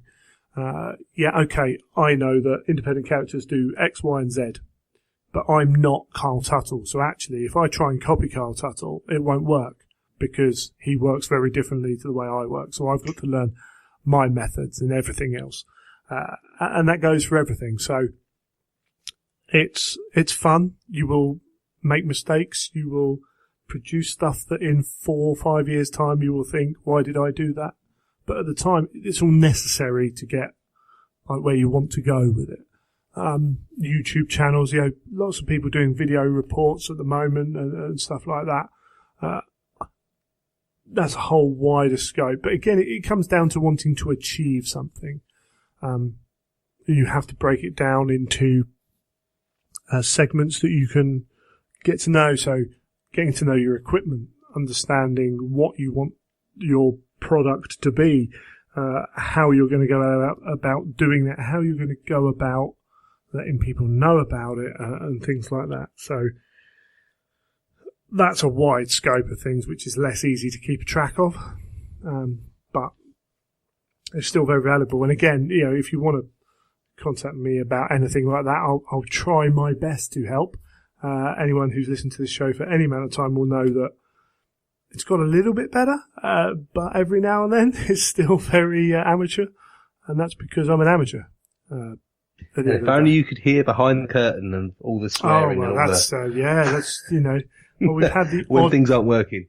Yeah, before even getting to the recording part of the section, you're going to have these issues as well, and that's actually a thing. When you're going through any of these like goals, you will have times when you slip up, when you drop back down again, and generally you've got to dust yourself up and get on. Sometimes, and I'm kind of a realist like this, and some people will say, oh, you can't tell people. Sometimes you've got to reassess what you're doing and actually think about it. And there's been times during this podcast where over the years, where I thought, what am I doing with this podcast? Where's it going? Should I still be doing it? And thankfully, almost every single time it's been a very quick yes. A couple of weeks ago, when all the sound equipment didn't work, there was a moment. I remember the moment. There was some text messages going, and it was tough, and it was so frustrating. I had to, I'm sure after a day or two of cooling down, but sometimes, luckily, I'm lucky in that my lifestyle allows me to do it as well. My 365 challenge would be easier without podcasting. If I counted podcasting, it would smash it. Absolutely destroy it. I think you're right. And essentially, podcasting's a hobby. So you've got to remember all this if you're going to do stuff like that. If you're going to want to go to an event, you're going to have an army painted. Yeah. So if you haven't got an army painted, that's something you have to take into account before you do it. But yeah, there's lots of cool stuff. There's lots of ways to be involved with this hobby, even if it is just enjoying it and consuming the novels and painting models at home and whatever. If that's what you want to do, that's awesome. If you want to get more involved, that's awesome. A lot of people who listen to podcasts and things like that are the kind of people who want to do more, want to either achieve. I think ultimately, we all do this hobby because we love doing it. And if for any reason you're not enjoying it for any reason, there might be a core reason, there might be something there that you can change, but ultimately find what that passion is again. I mean, I have so many times where I think, do you know what, I don't want to paint, and I'm fed up with doing painting, and why am I doing this? But then I only got to do a good session, at the painting table, and then it all comes flooding back, and I think, no, I love this. Why did I doubt myself? Yeah. And it's amazing how easy it is to come back into it. And it's sometimes you need that that little kick. And if you can keep yourself going throughout the year, then you probably find that that passion is always there. Yeah. And the good thing about this hobby is actually there's lots of different ways of enjoying it and consuming it. So if you're fed up of painting, you can play. If you're fed up of playing, you maybe build some models. If you're fed up of building models, you can read, or you can write, or you can run an event, or there's so much you can do in this hobby. It's not like some hobbies are just one thing, and that's cool and that's awesome. But within this hobby, and sometimes that is the stumbling block, actually, that I don't like painting. But, there are ways around it. But yeah. So yeah, I say, if you've got any ideas, any thoughts about what you're doing, or you've decided to jump on something, then let us know, because it'll be cool to hear. Definitely. Awesome. I think we're going to leave that there, and we'll come back and talk with Michael.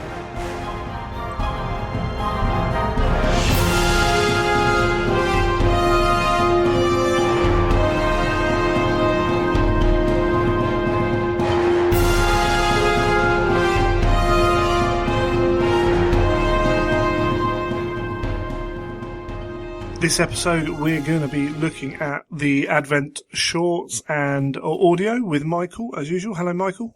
Hello, Greg. How are you? I'm very well, thanks. Good. So we've got, 4 shorts and 3 audios in total?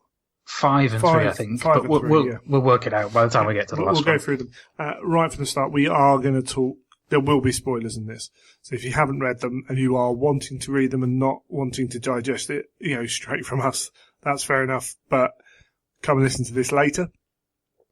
These are short pieces. There's a couple of fairly kind of controversial / important pieces to talk about as well. So I think we might as well just not bother trying to skirt around them and face it head on. But we'll start. That mainly comes with the audio. We'll start in order with the shorts and then go on to the audios later, because it's 3 Primark audios, isn't it? Yeah. Actually, first off, Primark audios. What are your thoughts on that? I'm very pleased, personally. I think until recently, as far as we were aware, the Primark series was going to be 18 novels, short novels. Cool. I mean, great. Happy with that. But then, was it about August when Guy Haley's grandfather's gift showed up out of the blue? And all of a sudden there was this question of, okay, hang on a minute, we've got a short story here in the Primarks, not in the main Heresy series. What's going to happen now? I think this is an indication that these extra 3 audios, that the Primark series doesn't have to be purely those books, and hopefully will be a range of different things which involve the Primarks in one way or another and can be set across the whole range of, I suppose, arguably, has to be Great Crusade. There's not going to be any Primarks pre-Great Crusade, I don't think, really, unless it's about the Emperor, I suppose. Yeah, potentially, or the Siege of Light. Yeah, but certainly Great Crusade up to post-Heresy.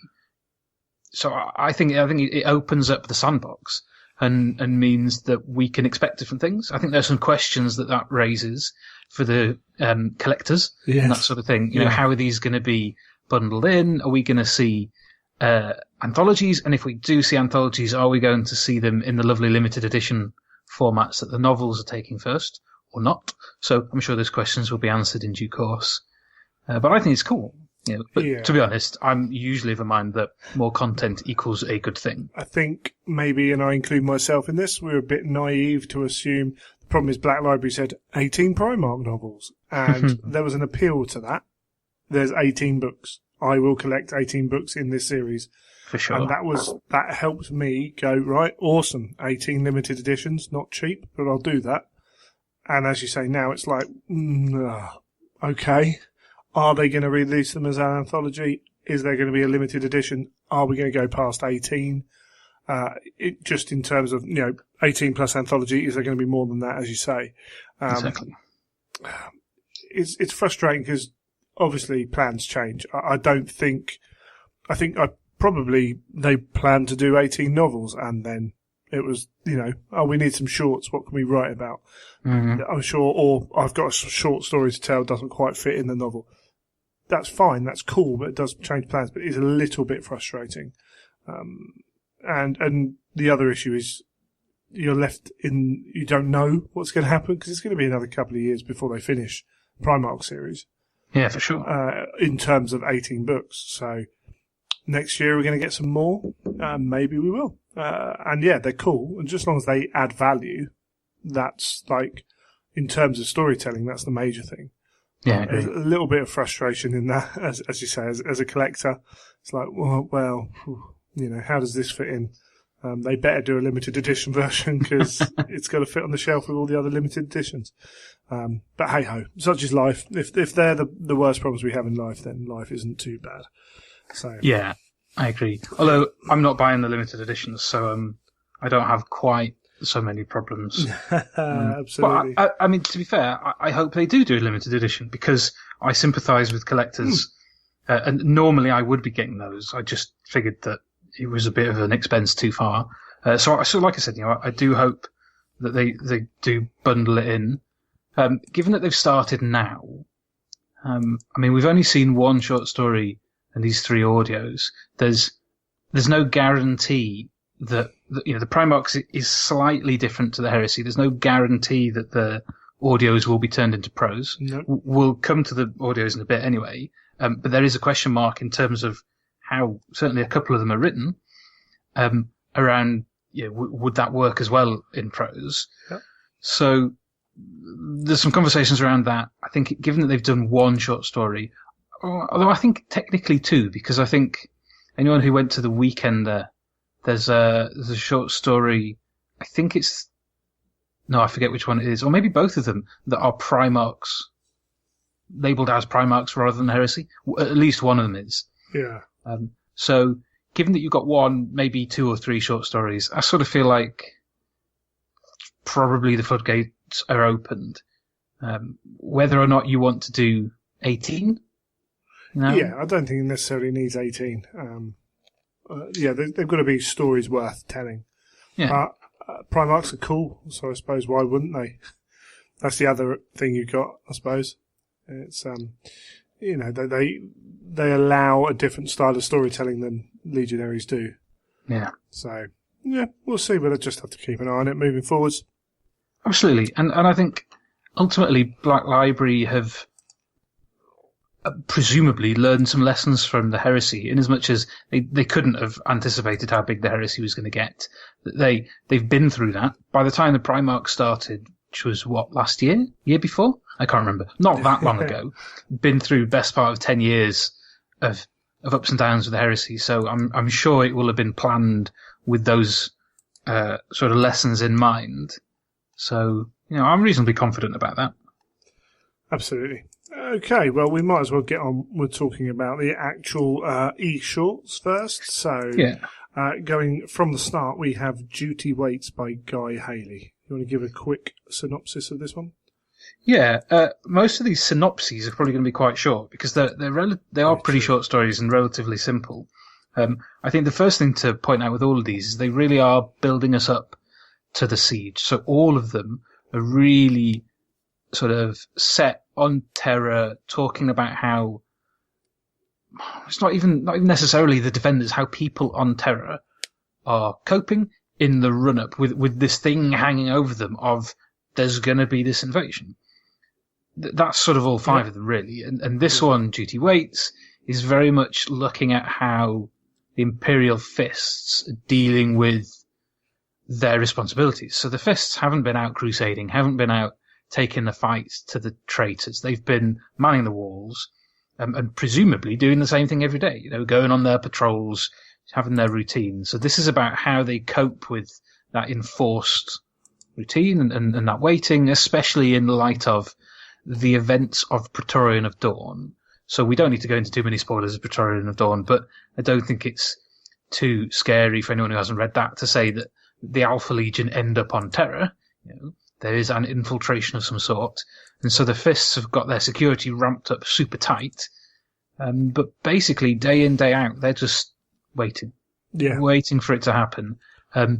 that would be a pretty tricky thing for a human to deal with. But how does a Space Marine deal with that sort of thing? And that's the premise of the story. Yeah, absolutely. And as you say, we get descriptions of the palace, of the defences as we're going round, and that's very much kind of interwoven into this story, which is cool. It's good to look at that. And then there is a dark turn to it in, we're with Thane. You remind me who Thane is? Maximus Thane? Well, in theory, there is a character called Maximus Thane who is in The Beast Arises, who begins as a captain. I'm pretty sure he's a captain, not the chapter master, of the Fists Exemplar, who are an Imperial Fist successor chapter. Interestingly, if you read Space Marine by Ian Watson, there's a reference to a chapter master of the Imperial Fists called Maximus Thane. So there's a little connection between that they've taken when they wrote The Beast Arises, and a little connection with classic old school Black Library. And then for this, I don't think it's too much of a spoiler to say that it's a short story, so it's not an in-depth exploration of a character called Maximus Thane. So whether he is the same Maximus Thane who is alive in, I think it would be silly not to be at this point. It is quite a long time before the War of the Beast, though. So it's 2,000 years, isn't it? Yeah. So I wouldn't make the assumption that it categorically is the same character, but there's a suggestion, and you can choose to take that however you wish. Yeah, you're right. Actually, thinking about it, that is a long time, but it's cool. It's a nice. Maybe it was taken from Ian from Space Marine without realising that it had been used elsewhere. Maybe not. Who knows? But that's cool. But there is this point where I suppose it's probably due to the Imperial Fists don't have anything to do they? Really? No.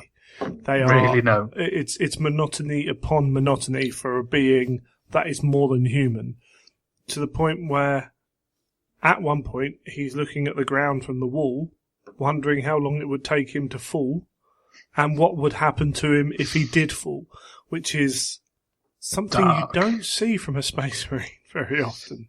No, I mean, you're right, it's a Space Marine board. We all do that sort of thing where you sat around, you're just waiting, you've got nothing to do, so your brain starts to wander, and you just start thinking through problems or look at something and wonder what you might do with it. And this is a Space Marine going, well, I can calculate the exact speed and time it would take for me to fall from here to here, and I know exactly, within a small margin of error, what that would do. And you're just thinking, this is really dark. This guy's more or less considering committing suicide.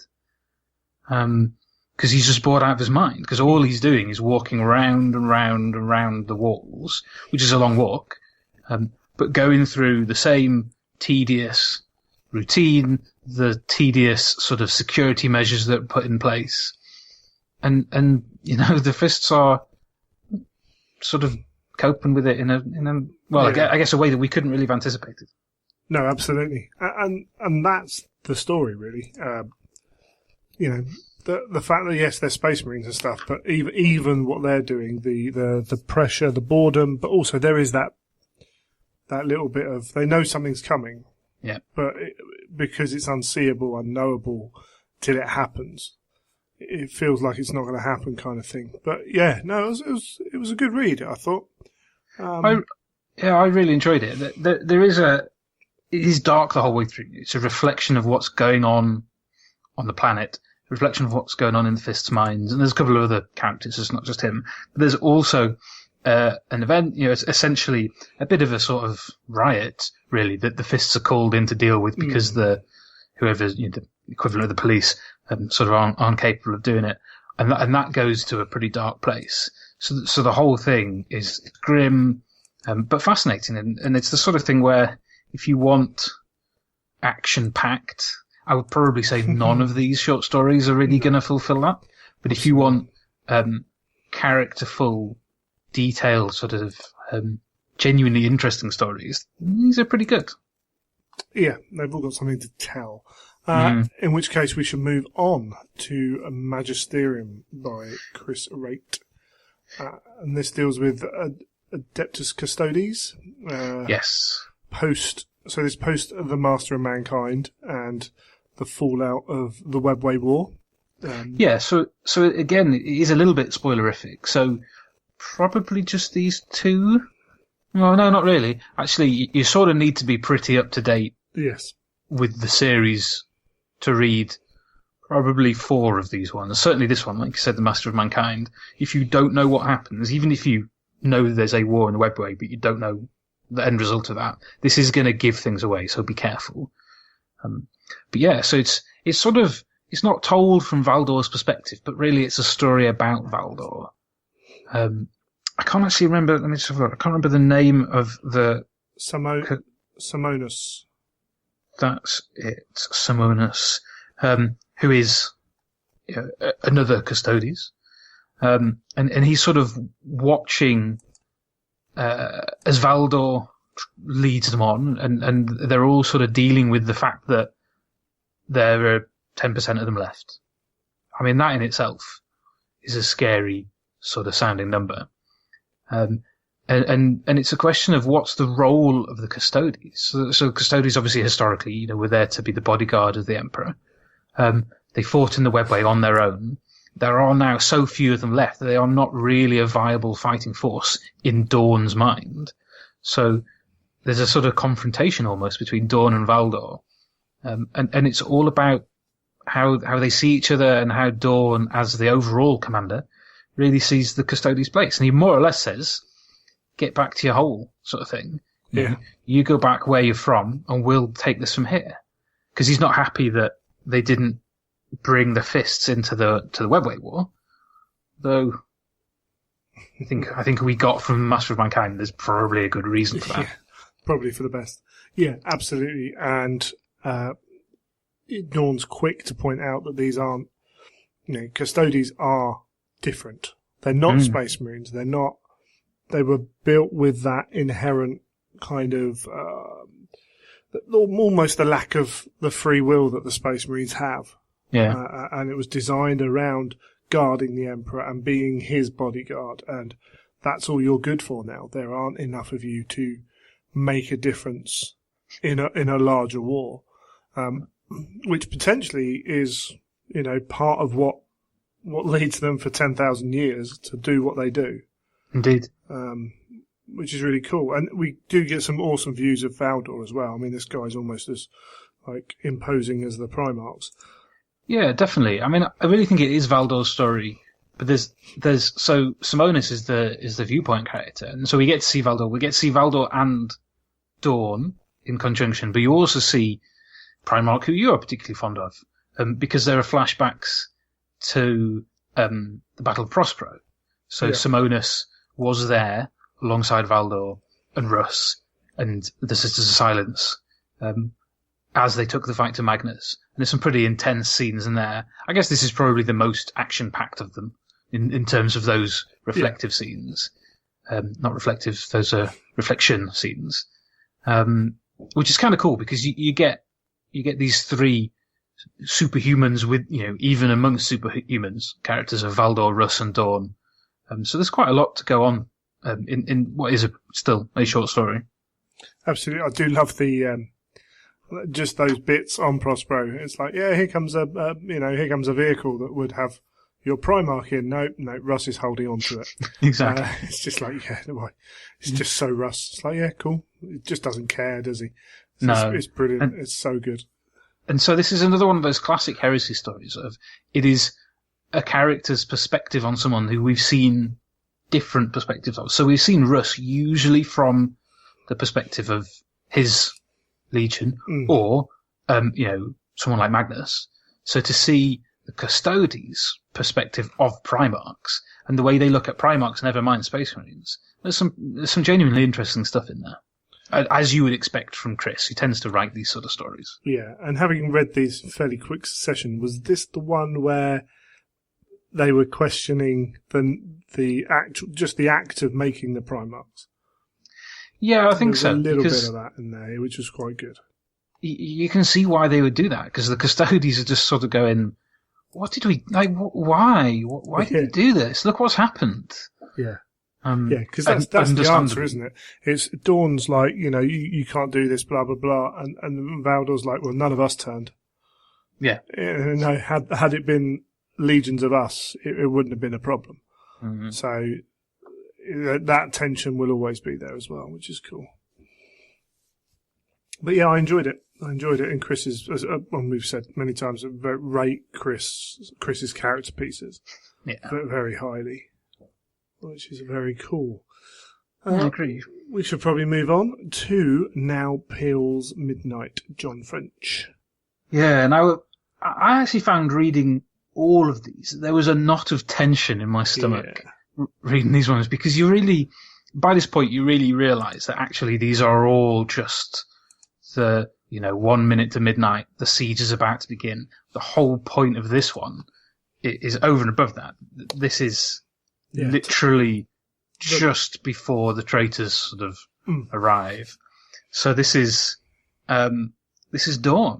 This is Dawn sort of dealing with that final moment of, we've got minutes, hours left. What could we possibly do in these final moments?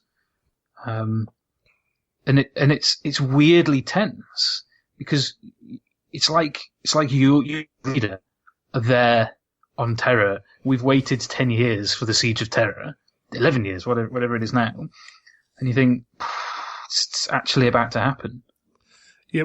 What interests me is when we get back to the novels, I've got a feeling we've got a few more before we're at this point, so I think we're going to jump back for maybe a year and a half until we then get to this point. Could be wrong, but Wolfsbane doesn't get us here. Maybe John's book of bringing all the Primarch's shadows of Slaves of Darkness. Yeah, maybe that gets us here. Maybe, but we haven't had the fall of the Death Guard yet. No, which in theory happens up, the journey to this point. So maybe that is the case, but it'll be an interesting kind of going back and reading that. But yeah, you're right. This is the last minutes. What I like about this is where Dawn shows he understands humanity. He tells some humans just go away for a bit. Yeah, it's like, have a rest. Why? No, go rest. Okay. When I come back, it's going to be kicking off. Yeah, you need to rest. And in that same instance as well, this brilliant person's looking at Dawn like, he can do what? Like, he has the brain capacity to do that. And then down under the palace, the conscripts, huddled together, becoming aware that something more's going to happen. Like, this is not just preparation anymore. No. It's coming, except for one bloke who steadfastly denies it, like all the conspiracy theorists, which is like, it's a really nice, just touch of humour, which wasn't too overt. But it's like, they're only moving you to take our homes from us. And you people like that, that they are there, which really was good. But yeah, this slow, relentless, the whole story is just like, it's coming. Yeah. It is coming. Again, really good tension. Yeah, and this is a story for the people who have really good memories for this for the series, because as it goes along and Dawn is sort of making his way through the palace and dealing with different things, there are snippets of dialogue or snippets of text that John's inserted that are clearly from previous stories. Yeah, and I only could pick up one or two of them. I don't have the memory for that sort of thing. But if you're a completist, you could probably go through this and identify where they're all from. And essentially, Dawn is just reliving conversations he's had. I guess it's probably implying he's just thinking, was there anything else we could have done? Yeah. How did we get to this point? One of them's Kurz, isn't it? Yeah. Yeah. From something like the Lightning Tower, is it? I think it is, yeah. Yeah, absolutely. Yeah, it's like, were we warned of this? Was as you say, was there something we could have done? Was this preordained or what have you? Actually, it meant in a fairly short story, there was quite a lot to pick out from that, and the descriptions of terror at the start were fantastic. Agreed. As well. Really good. But then, I'd say more and more expecting John to be one of the guys who, right at the top of these stories anyway. Oh, totally. I mean, like I said before, if you're wanting, grunts on the ground, bolt gun action, no. Yeah, no. Look elsewhere. And that's fine, because inevitably some people, that's what they look for from these books, and not a problem with that. What's good is that these stories aren't essential reading. Yeah. So I would say they build a really strong picture, and if you are interested in the Heresy, you probably should read this. But if you're thinking, do I absolutely need to read this to be able to know what happens next? No. No, absolutely. It's not going to be a problem. I think it will add depth and detail to your understanding, but if you're really thinking, look, I don't care, I just want to see the Traitor Legions attacking, cool. Don't fret, just wait for the books, and then you'll get plenty of that. Yeah, definitely. Which takes us on to Dreams of Unity by Nick Kime. So this is the one story that doesn't have that same kind of foreboding. Not to the same extent. I mean, No, it sort it's of a very does. different style. Yeah, it is a very different style. I guess it's another type of heresy story that you don't really get elsewhere, where it sort of shows you it's clearly the heresy. It's the same setting, but it's something a little bit different. So in this case, it's the Thunder Warriors. So it's not an Aric Tyrannus story, but it is a heresy era story, set contemporaneous with the other ones, so set in the last days before the traitors arrive. And it's really about what happened to the Thunder Warriors who survived the Cull after that final battle of Unity.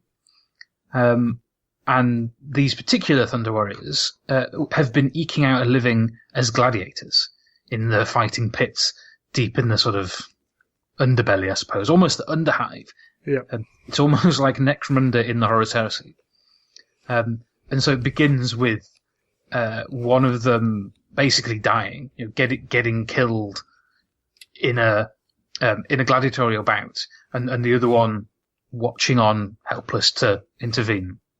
And so, right from the outset, again, it's very dark, and it's these guys, they're brothers, and they have this history of having fought side by side in the same way that we've seen Space Marines do for so many years. But they've been thrown away, and their loyalty to Unity, to the original sort of ethos of the Proto-Imperium has not changed, but they've been discarded, and they've had to find a way to just survive. And that involves, harvesting their dead brothers' organs. And it's pretty grim. And then they sort of have almost Blood Angels-esque, like Death Company-esque flashbacks. So you know how the Death Company, when they succumb to the Black Rage, they lose themselves in Sanguinius's past.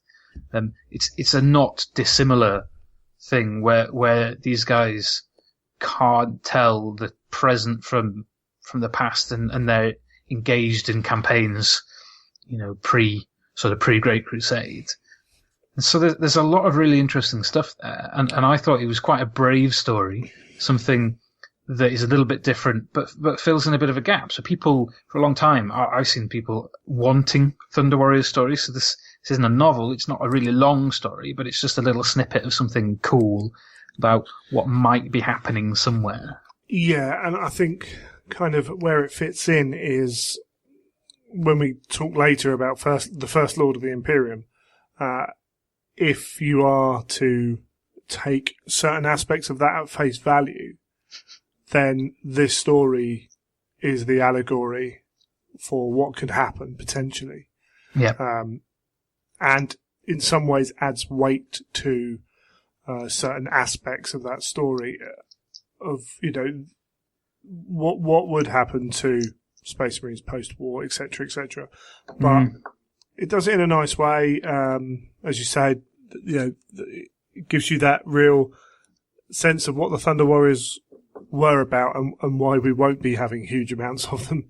Yes. Yeah, it's just physically, even though we've been told it before, this just reinforces how unlikely that is to happen. Mm-hmm. And then we get a nice, cool, like, cameo from a Custodes in there as well. So again, it does sort of tie in with what's been happening recently on Terra.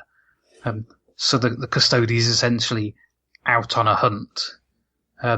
Won't say too much more because while we might be giving spoilers, let's not ruin stories. But he's cool. This is. I realise I said before that Magisterium is maybe the most action-packed. I guess actually this one probably is. There's a lot of arguably sort of day-to-day stuff when they're not fighting, but it has that really nice start, middle, and end of a sort of cool, standalone, fun adventure sort of story. And I think Nick's really nailed it with this one. There's an interesting tone. It feels appropriate for the Heresy series, but a little bit different. There's enough in there that ties it in with the stuff going on. I thoroughly enjoyed it. Yeah, it was good.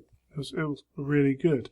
And we'll move on to the last one. So the board is set by Gav Thorpe. Indeed. And this sort of is again, you mentioned First Lord there, one of the audios. This is, again, another side. It's another Malcador story. And in Now Peels Midnight, Dawn receives a signal to basically say they're about to be here. And he's asked, shall I tell the Sigillite? And Dawn basically goes, he'll already know. So in this story, the Sigillite gets the same signal through his channels. And where Dawn sets off to meet his brothers and goes and deals with people and sets them at ease and that sort of stuff, the Sigillite looks for final guidance from the Emperor. So essentially, it starts off a bit slowly, I thought, and the little intro bit was sort of cool, but it gets stuck in when he reaches this chamber. He sits down at a table and the empty chair is suddenly not empty, and there's a manifestation of the Emperor. So we know the Emperor is enthroned on the Golden Throne, dealing with keeping that going, so on. But there is an aspect, a manifestation of the Emperor, and they essentially play a board game. Yeah. Which is kind of cool, hence the title. Yeah. And this board game they've been playing for a while. Yeah, on and off as the Heresy. Well, I mean, we don't even know. We don't know how long it's been going, but certainly they have played it many times. You get the sense. And really it's the board game as an abstract representation of what's happened at the Heresy, in a way that Malcador is hoping that he'll get some insight into the plan he assumes the Emperor has for the end game. And so you might need to go through it a couple of times, maybe even with a pen and paper, to work out what the playing pieces represent, because some of them are really obvious, others of them are slightly more abstract. But essentially each playing piece represents one of the Primarchs, one of the key characters that are going to have an impact. I mean, there's some really cool stuff, and you can sort of link them out. Yeah. So there's little throwaway lines that the Heresy authors really like putting in that are going to send people wild. Like essentially, when Perfection, who's clearly Fulgrim, takes something to do with iron, I can't remember, Ferrus Manus, anyway, off the board. I think Malcador sort of does it in a fit of pique and knocks Ferris's playing piece off, and the head falls off. A bit on the nose there. But the Emperor basically says, or Revelation, as he's referred to, basically says, maybe I'll fix that later. And you just think that was Gav rubbing his hands, having a bit of fun. And people will now take that to mean the Emperor plans to, somehow resurrect Ferrus Manus. I mean, you've got the image of Ferrus in the psychic wave attack that the Emperor unleashes, but that's not the only way that could be taken, for sure. Yeah, no. You're absolutely right. Yeah, and there's comments about the three who waste their time, on the wrong part of the board, and all those bits are in it. Where it gets really interesting is when they reach this point where the situation's like, we've done this before and we never resolve it. You always stop it and start again, except for this time. And that's the point where, depending on your perspective, I fear, you're going to have different opinions on what that means. Yeah. The way I initially looked at it is you've got the Sigillite, as you say, is trying to learn the plan. Mm-hmm. Well, actually, because there is a point in this where the Sigillite starts to get wound up, fed up, and Revelation pushes him and pushes him and tells him, you're not part of the plan. You are just a tool. You are this. Get angry at me. And he basically kind of says that, and you start to realize actually this is probably more the Emperor's way to try and make a plan, or to foresee, or whatever it may be, a combination of everything, of what's going to happen. But it's great, actually. It really is great. For all those who say Gav can't write, and there are quite a few people, it is nonsense. His prose may not be as classical as people. I tend to find his books are more easy to read than others. And that's not a bad thing. But no one has ever, when we've had Aaron on, we've had John on, they will always say no one in Black Library ever questions his knowledge and his, how he perceives the events of the lore of 40k and the Heresy. He's fantastic at it. Yeah. I mean, I couldn't agree more.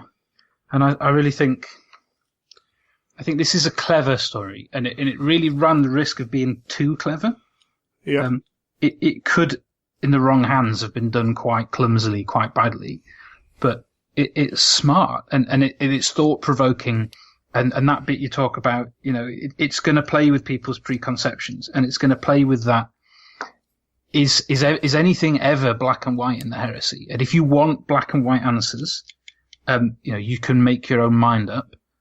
For me, it's deliberately ambiguous, and I like that ambiguity. Yeah, I think the more you know, I do think, again, where you've said all these little stories and everything else, they reward you for how much you know. Yeah. And someone who only reads the main storylines and maybe skips some novels because they don't move the plot forward in inverted commas, but will miss, and their perception will be altered at a point that others will move forwards because they've read everything. Yeah, and that's fine, fair. and that's not an issue. But it's almost one of those things you've got to remember when you're talking about these things. We see it a lot online. You see people, oh yeah, but this, and this. It's like, well, actually, in this story, oh, I haven't read that one yet.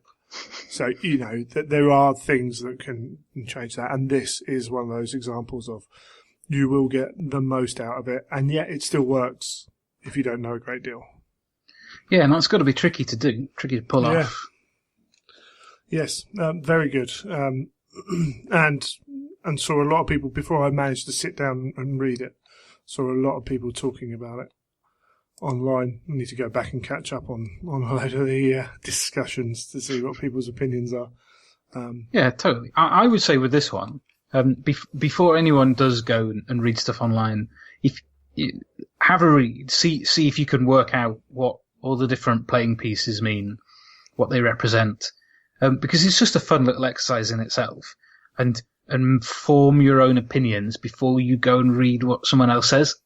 Yeah. That really applies to the audios we'll talk about in a minute. The internet is an amazing thing, and it gives us access to so much information, but it's really easy, I feel, to allow your opinions to be influenced by someone else's. And sometimes that can be a good thing, sometimes that can be a bad thing. In my opinion, it's generally best to consume something first and then go and see what other people think to see if your opinion matches up with others. Definitely.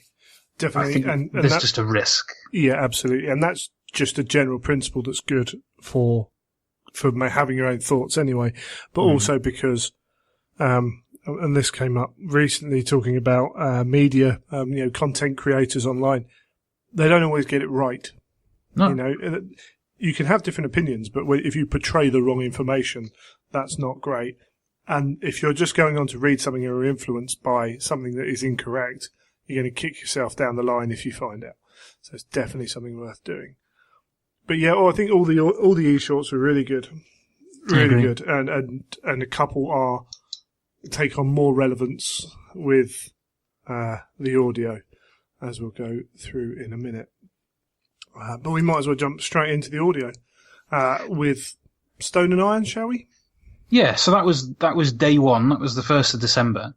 And that was a Primarch's series, audio drama by Robbie McNiven. So 2 of the 3 audios were by authors who had not previously written anything to do with the Heresy, which is really cool. If I can get a little plug in here, I sat down with Robbie, Laurie, and Ian St. Martin to talk about their audio. So check that out. Have a look on Track of Words. There's a really interesting interview with them. It became quite a conversation one where they were just bouncing ideas off each other about audio stuff in general, but about what it's like writing for the Heresy and what they're aiming for with these particular stories. So once you've had a listen to this, go and check that out because there's some interesting stuff. But this one was about Perturabo. So Stone and Iron reflects the subject matter, which is really, so this is a Great Crusade era story, and it's Perturabo leading some of his warriors in battle against orcs, sort of alongside the Imperial Fists. So I guess it's Perturabo trying to teach his sons, not just that their way of waging war is right, but that you should learn from both your enemies and your allies. In this case, not the closest allies that you'd expect, but the Imperial Fists. Yeah, they're sent in to, or called in to support them, and spend the majority of the story watching the Imperial Fists defend against an orc attack. Yeah, and that is most of it. There are certain aspects of characters, within Perturabo's Legion who are less than happy with this and questioning, which is always good to see, and it does play on that as well, how Perturabo interacts with his Legion. It's a major part of it. He's showing them a lesson here, which he claims at the end. But the Imperial Fists, whilst this lesson is being taught, the Fists are paying for that lesson. Yeah, absolutely. And another story that just reconfirmed my opinions from Guy's book on how much of a Perturabo is. Yeah. I think it's really interesting because it's Great Crusade era. So he's got this Grand Battalion who, I guess the implication is that they're relatively new to the Legion, and he's sort of trying to make them prove that they're worthy, all that sort of stuff. But I like the fact that he looks at the Fists and sees them as sort of disposable, like you might expect of Perturabo, but he also looks at them and sees them as admirable.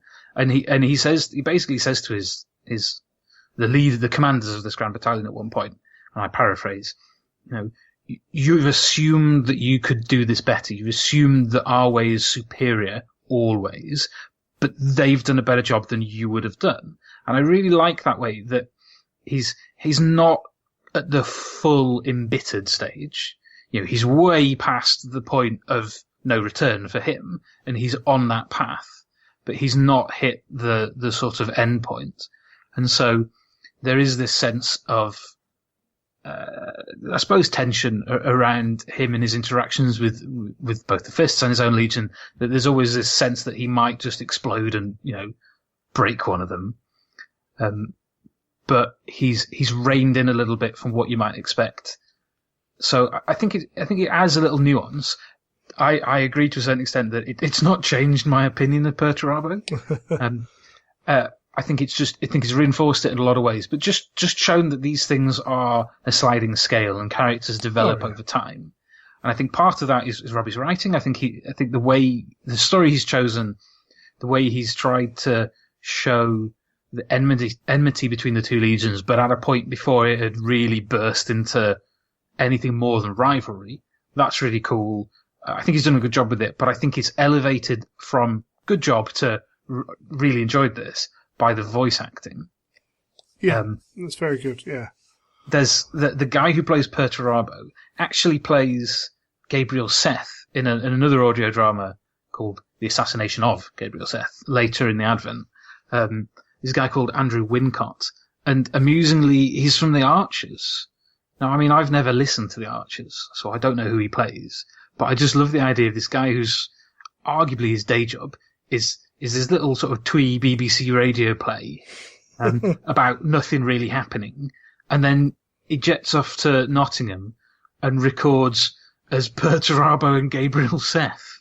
It's brilliant. But he does a grand job, and just that sort of condescension of Perturabo, that however much you might want to say, oh, you know, he is genuinely trying to teach them something good, and he is genuinely showing a bit of respect to the fists, he's still such a sneering bastard. He's doing it in such a way as to really pee them off. Yeah. Yeah. I wonder what their notes to him on the character of Perturabo were. Oh, I'd have loved to have seen that. It'd be quite interesting to find out, wouldn't it? Yeah, it really would. Excellent. Well, next time if you ever get Robbie on, if he does another Heresy thing, you should ask him that. Yeah, absolutely. Yes, awesome. Yeah, it was good. It was my least favourite of the audio. I think partly that was just the nature of the story. But, you know, that's cool. Something's got to be the least favourite, hasn't it?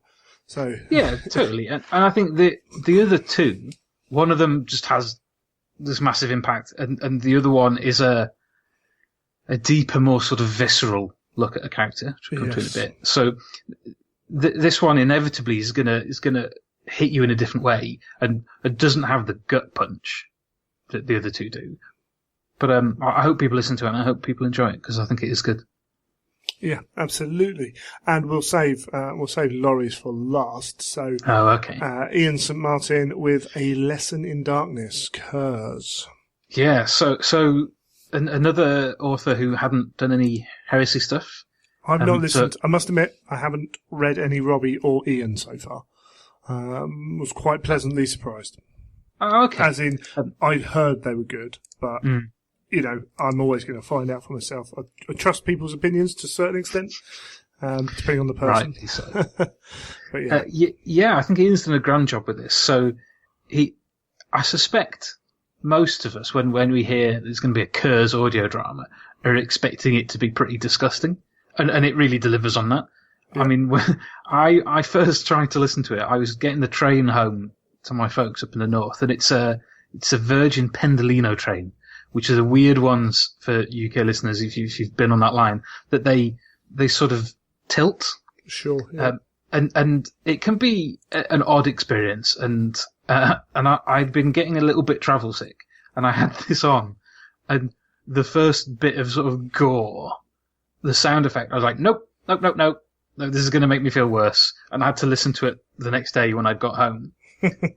So, testament to Matt Renshaw and the sound effects guys. There are some genuinely disgusting sound effects. Yeah. There's also a genuinely gross bit, which I'll come to in a minute. But essentially, this story is Curse in the first compliance that he enacts after being reunited with the Legion that becomes the Night Lords. So there's Curse trying to basically send a message, and there's his Legion trying to adjust to who's this guy? You know, what have we got? And so it's quite nicely done, actually, because it starts off and there's an iterator basically extolling the virtues of this human world which has survived intact despite the predations of aliens and that sort of thing.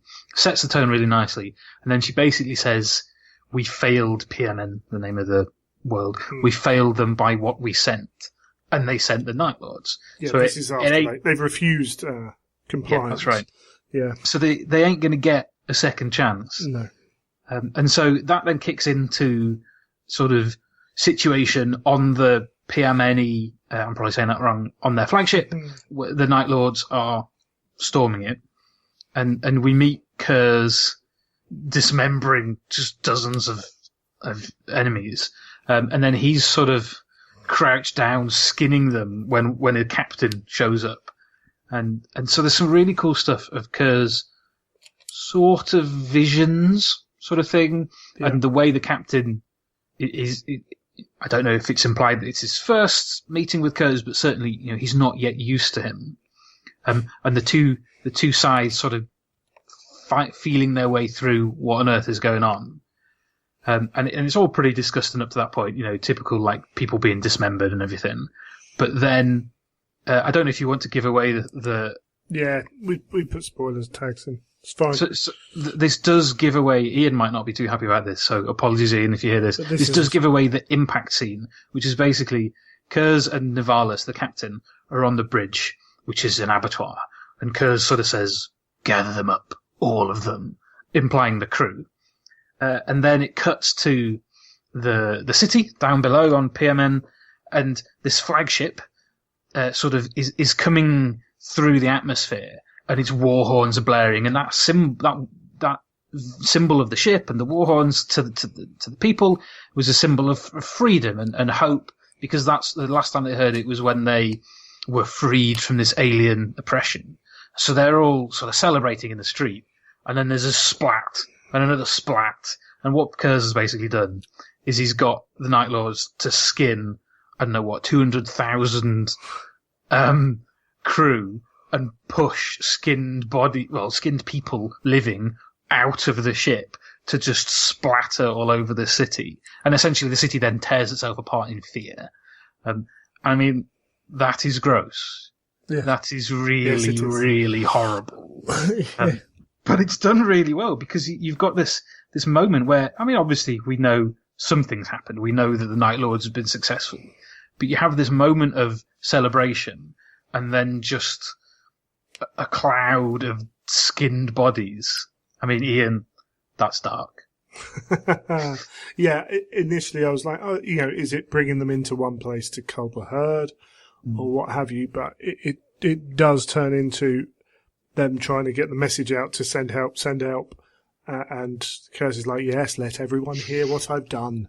Let them know. And that is the way they fight. And it's done very well. Yeah. Hopefully you won't mind. This is a whole spoiler show, so we did warn people if you didn't want to know what's going on. But yeah, it's good, and it was cool. That manner was cool, but it was very much about Kurz telling his legion how his legion are going to fight. Oh yeah, definitely. And there's a moment where the captain, he sort of stops and realizes he's smiling, and his arms, like his arm is covered up to the elbow in gore.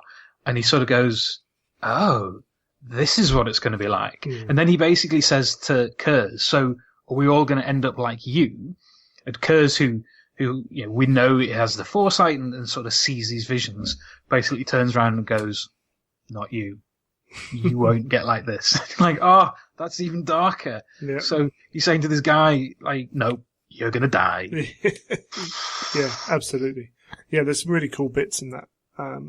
When Kurz is talking, it was again, it was a nice kind of like introduction into Ian's writing.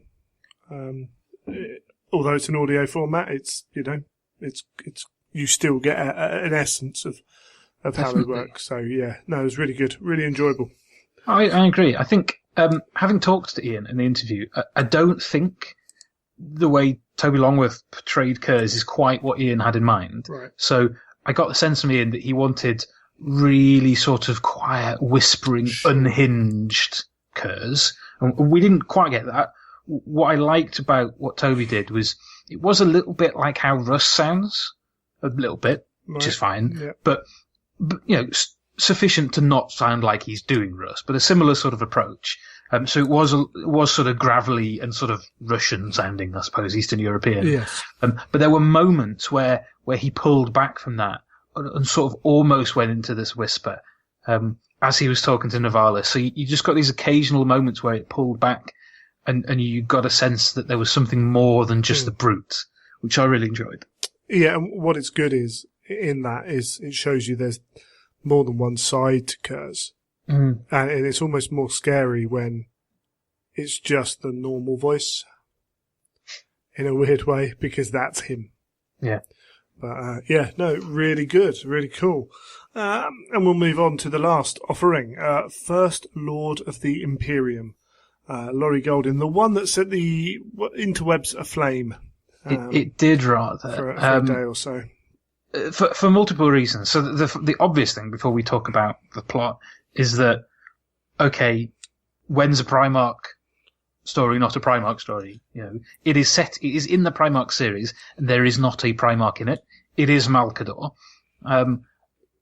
You can have your own opinion on that, whatever. Personally, I don't really care. I mean, it's a label. I don't mind if it's Heresy or Primarchs. Again, I think a lot of that comes down to you're getting 18 Primarch stories.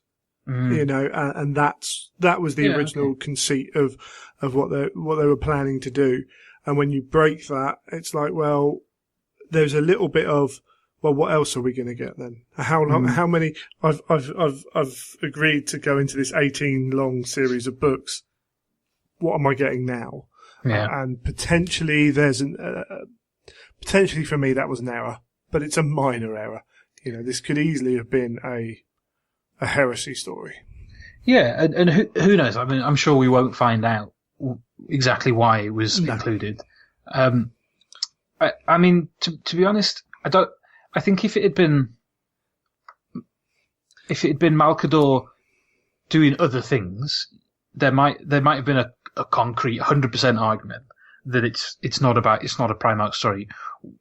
We'll come to it in a bit, but the subject matter of it is heavily involved in what the implications are, or were, and are of the Primarchs. So I think there's enough in there. The style of the story as well just feels like it fits. Yeah. But, you know, it is what it is at the end of the day. Absolutely. And so if you can, listen to it and forget about that sort of stuff. Just listen to it for the story. Come back and think about that later. That's fine. But just enjoy it. Because what it essentially is a very different story to the sort of thing we've had, even compared to the quiet, thought-provoking short stories in Advent. This is a little bit different. So it begins with Malkador sort of creakingly climbing his way up the tower to his bedchamber. And then he's pulled away, and he's pulled away to the deathbed of, well, I don't know if she counts as a close friend, probably, but certainly one of his longest serving sort of confidants, servants, whatever you want to call it. You know, she's one of Malkador's chosen, an astropath called Neasta, I think, and she's dying. So he goes to her bedside, sends everyone away, and then they have a very frank conversation. So it starts off in a fairly standard audio drama fashion, and then sort of pulls away to being basically just a conversation. And for large parts of it, there's no narration, there's no other characters. It's just atmospherics, stuff going on, and the two characters talking. And what he's basically doing is trying to reassure an old friend that it hasn't all been for nothing. So she's dying just as it's all about to really go to hell. You know, the siege is about to start happening. And he's trying to tell her that the work she's done has not been for naught. And he's basically saying, you know, would it surprise you to know that this was all planned? And I think that's what people went, what? You know, when they first listened to it, because he's talking about the vision that he and the Emperor had. He talks about himself. He talks about arguably a bit of the origins of the Emperor. And there's loads of really cool stuff, and people will be listening to this going, what the hell? As each bit happens. And then stop me if I'm getting too spoilery, but he sort of, at the end, she's passed. He's racked with sorrow, but also with guilt. And he's sort of saying, why am I having to say these things? Why do I have to lie to so many people? And so, on the one hand, ambiguity's cool. On the other hand, not everyone likes ambiguity, and I've seen a lot of people going, that just invalidates it all. Yes. That it might be a lie. Yeah. I can see why people say that. I don't think I agree with that, but I can see why. I think some people want to believe it. There is that side of it as well. I mean, I'm opening this story up because if you're not going to listen to it, stop. If you want to listen to it, stop, go listen to it. Yeah, that's the point of putting spoiler tags at the front of this. Otherwise, most people will have seen or heard about this at least. And what you've got here is, as you say, Malcador in speaking is like, no, like we planned for the Primarchs to turn. When the Emperor came to me, you know, I wrote, you know, he came as a warlord, and then, you know, we happened, and we started this grand plan that would go through time and change everything. And at the end of it, we wanted this. We wanted essentially a cull of Space Marines.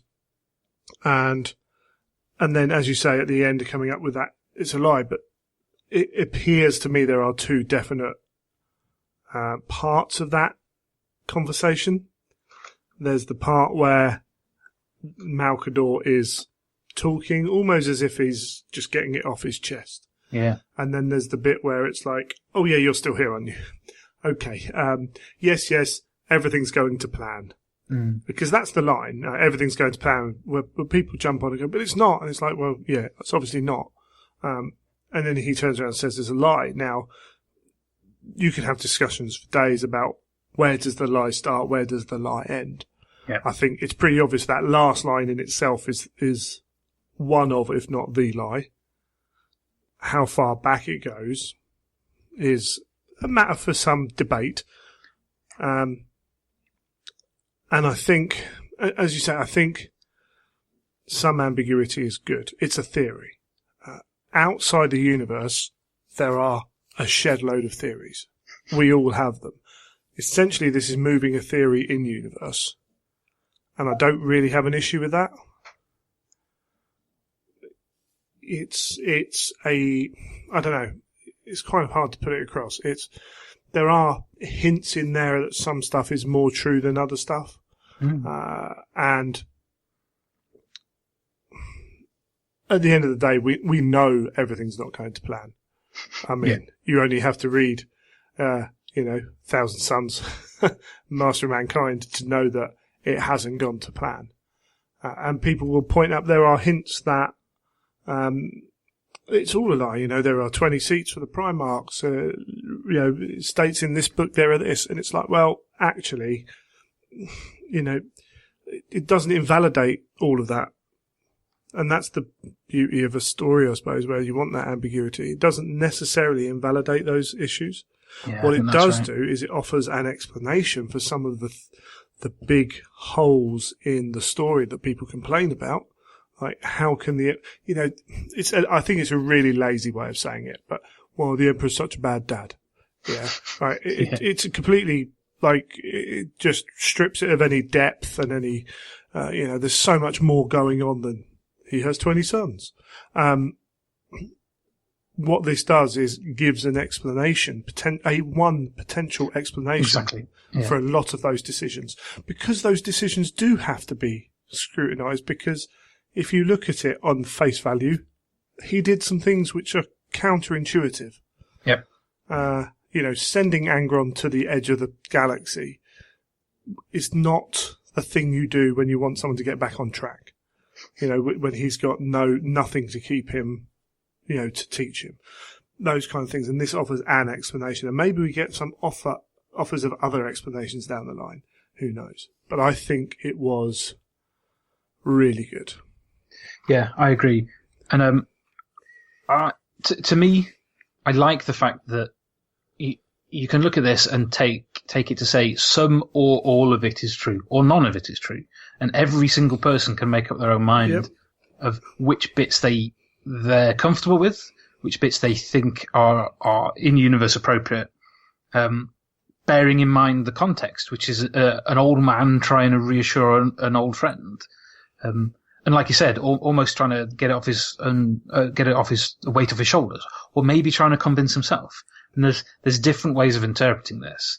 And I think the problem that we see sometimes online is people wanting a black and white interpretation. Absolutely. And probably most people who are Black Library authors are of a mind that we don't, like, the real world is not black and white, so why should the fiction world be? And I sense that most Black Library novels have an awareness that what's going on is potentially being told by an unreliable narrator. And you can choose to believe that or not, and that's fine. But, I mean, I can see why it would wind people up. But I think the sensible way to approach it is, like I said, it's an explanation, it's a viewpoint. But I think you can look beyond that, because yes, there's some revelations in this. There's some stuff where Malcador tells Nesta exactly what his age is, which is really old. There's a point where he says the Emperor wasn't the Emperor until he met me. And now that is directly contradicted by Gav's The Board is Set, where revelation is why, like I say, trying to provoke Malcador by basically saying that, you're less important than you think you are. Well, so you can choose one or both, but maybe I shouldn't have said it directly contradicts. I think they are not mutually exclusive, but you could interpret them to be so. Yes, definitely. And we only have to look at Mars, the dragon. If the story of the dragon going to Mars at that time is true, then that doesn't quite fit what we're seeing here, but then it doesn't have to necessarily be excluding each other again. I think there's certainly one thing here is, it felt to me, or maybe I want it to feel that way, that, the Sidonite's a pretty lonely person at the moment. Right? His confidant, he is the confidant of the Emperor, who is pretty unavailable to him. And we never see him talking to anyone really as an equal. He doesn't have an equal. He doesn't have a confidant. So he has no one to tell. So when you get into when you get an opportunity like this, it just feels like he's gone into a bit of a reverie there, which he didn't plan on doing. And that's my take on it. In terms of the ambiguity and not giving everything away and leaving questions, the Last Jedi's come out, and I'm not going to go into what I think about The Last Jedi, but I've seen people talk about it a hell of a lot. And I've just watched a video by Matthew Colville on YouTube. He's a D&D guy, story writer and everything else. And he's echoed what a couple of others people have said. He's like, the beauty, the thing that got us, and he's, old enough that I think he was 9 when Star Wars came out and everything else. Right. The why we love Star Wars is for the stuff that George Lucas didn't tell us. Yeah, right? Yeah, I get that. The Millennium Falcon did the Kessel Run in 12 parsecs.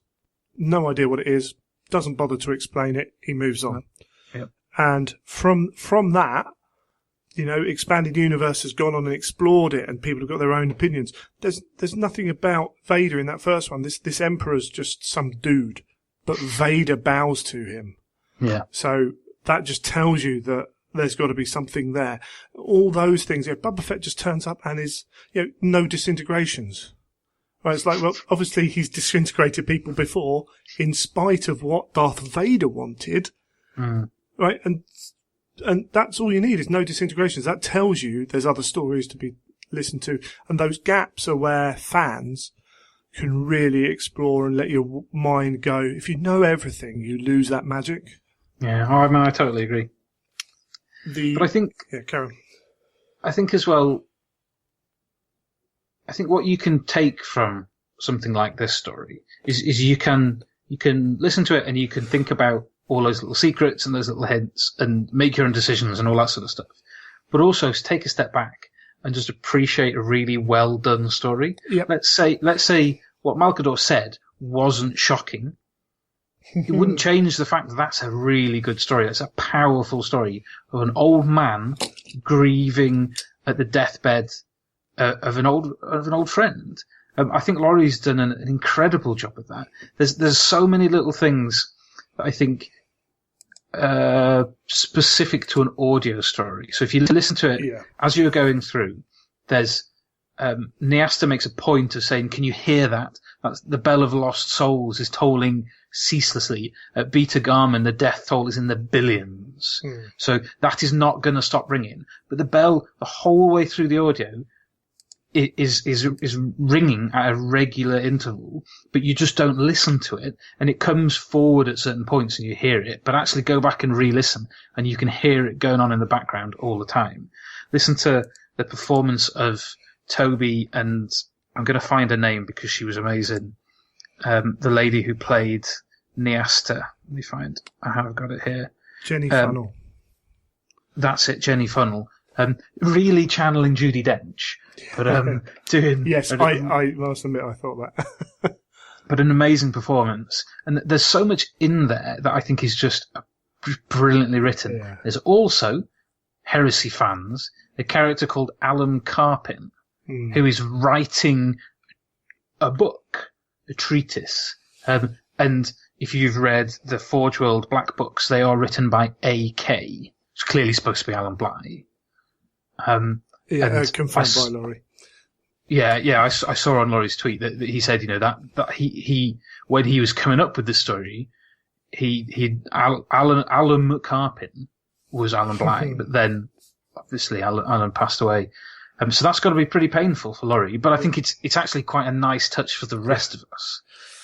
There's just so much in there that I think it's a shame that the shock value and the outrage of a certain group of people is potentially overshadowing the craft of damn fine story. Heightened by the people who like to hate Laurie for this perceived notion that he sets out to destroy canon, or theories and everything else.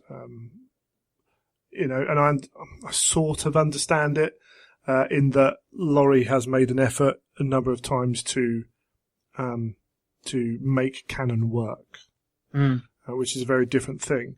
But this story essentially was told to us a version of this story was told to us at Imperium Secundus, which was the fan event we went to in Nottingham when they didn't have a Black Library Weekender. And now I'm really annoyed I didn't go. So, Laurie, and I kind of kept it quiet at the time because it was very much Laurie's idea of what he would want to do, and it's different from this. It is different. But I feel now is quite a good time to talk about it. Laurie sat down and I can't even remember what we were talking about specifically at that point, probably the Emperor. And he was like, well, I've always wanted to do this story. And the story would be the Emperor, coming up to this building and knocking on the door and it being answered by Malcador. And he would be the last of the Sigillites. And the Emperor would be, and he would say, oh, you finally come. We're ready for you. And the Emperor would be like, what do you mean? And it's in essence, he was saying the story was that the Emperor had pulled apart himself and kept aspects of himself in different places, phylacteries, if you will. And Malcador, the Sigillite Order, were to keep them. And Malcador was keeping the last of these phylacteries. And so the Emperor never fully became the Emperor until that point that he met Malcador. But he always was the Emperor. He just didn't know it. Didn't have access to it. That's very interesting. Yeah, which is really cool, which is not contradicted by this whatsoever. And it would, and it went on, within that, the pure fan part of Laurie then was, and at some point I'd love to reveal that the Emperor's name was Malal.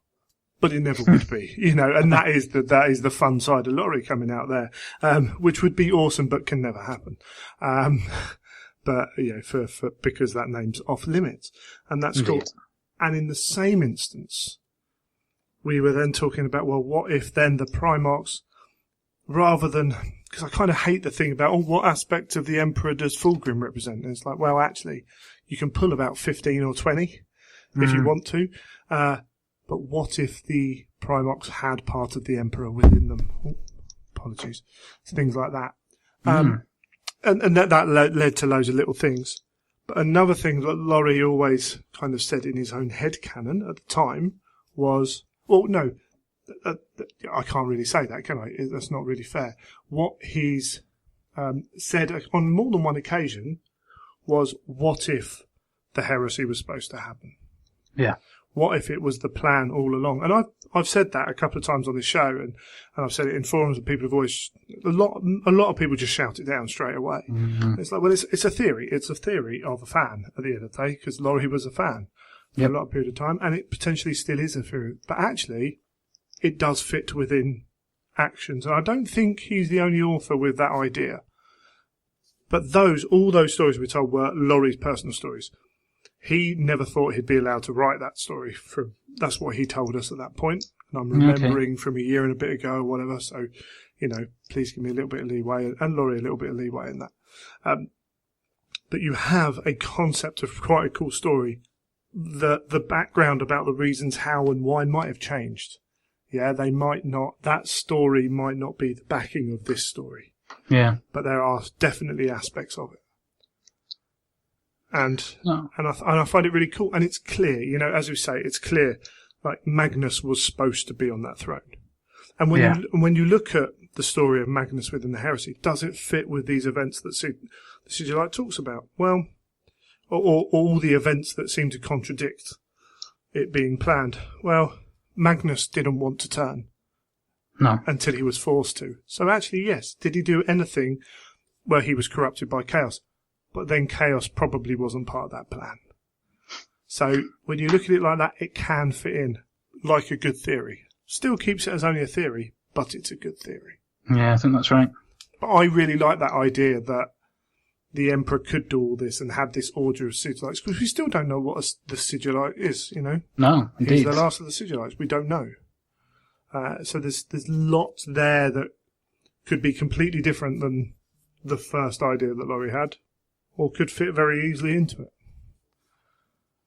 Yeah, well, time will tell if we see any more of that. I don't know how much more we'd see, because the further you go, the less secrets there are, and that is not necessarily a great thing. The fact, as soon as this was put out, I thought, right, I'm going to have to listen to this one straight away. And within seconds, it was like, this is the story that Laurie wanted to tell, or a version of the story. Yeah. That Laurie, and he kind of just said, yeah, yes, cool. It's like, how many people there were, 30 people at that event, got to hear this. And it's super cool. Yeah. And I really like it. Personally, I think, as you say, as a story it works. My own personal opinion on the events in it are, a lot of it makes sense. Mm. And doesn't, the important thing is, it doesn't, if it's true, it doesn't detract from the heresy. I really don't think it does. I think the people who are claiming it does, I don't fully understand their arguments. I don't see, it just doesn't work for me. If it does, if all of it's a lie, then we've lost nothing. This story maybe loses a little bit, but what it shows us is the Sigillite in his, how alone he is. Yeah, for sure. But yeah, it's really interesting. And what it does do, actually, as we said with the board is set, it changes that story a little bit. Yeah. Because all of a sudden it's like they may have had a plan, but at the moment, if we believe this story and then we look at the board is set, it's clear the plan went awry. Something's backfired, for sure. You couldn't imagine that Horus was supposed to lead the way he does. You could believe that he maybe led the rebellion, but not with that influence of chaos. Agreed. And it's clear, when you could go through and divide up the ones you think would go on which side, and that is an exercise which you can debate forever and never have an idea if you're right or not. But yeah, adds fun, doesn't it? It certainly does. And I think the last thing sort of to talk about with these three is, and especially, well, definitely with Ian's and especially with Laurie's, is the benefit of telling them in audio. I'm going to take them back, all of them, because there are things that you get in these that you just wouldn't get in a prose story. So you would not get the sheer sense of dickery in Perturabo. Yep. You get a bit of it, but the performance really gives that. Yes. In Ian's, the power of the sound effects to make it feel genuinely gross, but the power of audio to set the scene and have the tone change from that celebratory feel to absolute horror, you're not going to get in the same way. And Laurie's, the fact that, I don't know what it is, probably 2/3 of that, certainly half, is just two people talking.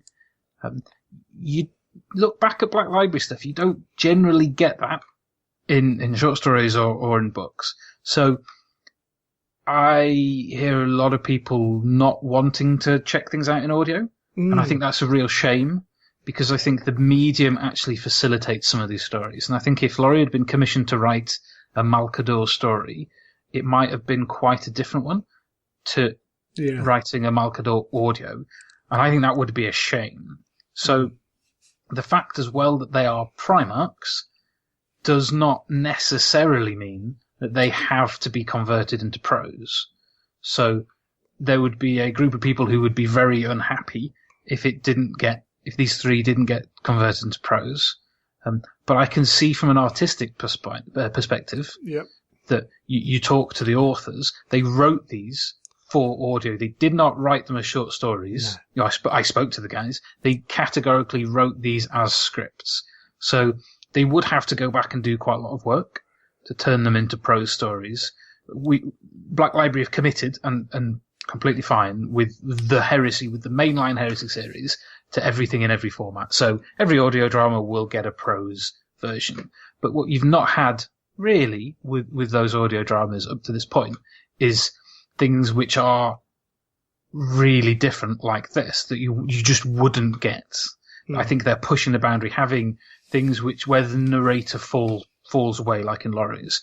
So it's going to be very interesting to see, A, what Black Library decide to do, and B, what the internet's reaction is to that. I personally have no major desire to read these, and maybe that's because I've already listened to them, so I don't need to consume them again. But I actually think they don't need prose versions. But to play fair, I like audio. I can see why, if someone just doesn't get on with the medium, that they would want it in prose. Although I suppose you could argue that, if you want everything in prose, then what about TV shows and films? Yeah. Do you want Star Wars turning into a novelization? I mean, I wouldn't, but Yeah, absolutely. I think I wouldn't be averse to a CD collection that comes out with the kind of case that the Primarch's books have. Ooh, that would be cool. That would be really good. I might have to write off and suggest that. Wouldn't be cheap, but you know what? If it fits in with the rest, it would look cool and would work very well. So, yeah, who knows? Who knows? But that's it. That was the Black Library Advent Heresy styly. Yeah. Plenty to go on and explore. An awful lot. And I think the Advent overall has been excellent. I've really enjoyed it. But I think the Heresy stuff was absolutely knocked out of the park. I love that the Black Library went, okay, we're going to do 3 Primarchs and 5 stories which don't really have any action and are purely focused on the 2 minutes to midnight sort of situation. I think it's a great theme. It's a brave move. Massive credit. I think it was very successful. Yeah, excellent. I think that's a good place to leave it. So thank you for coming on, Michael. Thank you for having me, as always. No worries, and we'll see you again soon, I'm sure. I shall look forward to that.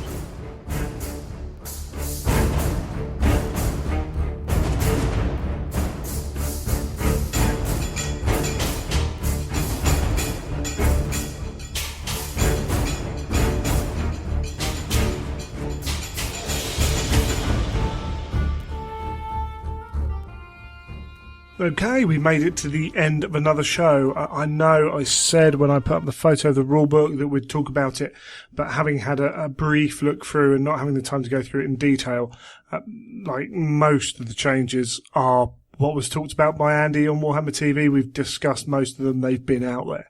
If you want detailed looks, I'm sure plenty of podcasts are going to go and do that. Radio Free is fan.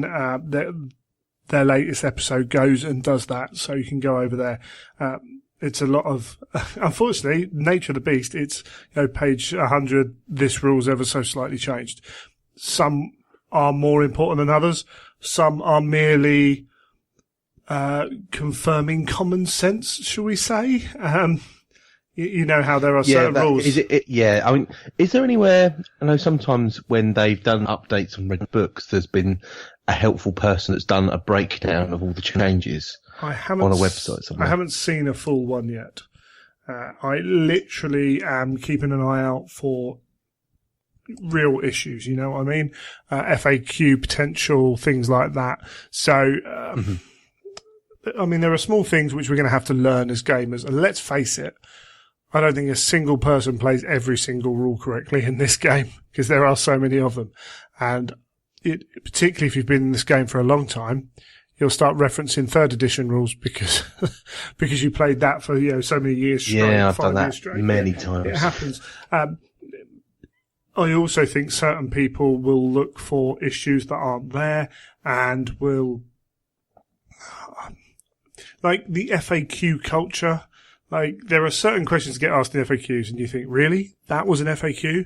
And then there are others where quite a few people ask a question and I sit there thinking, I don't even understand why you're asking this question.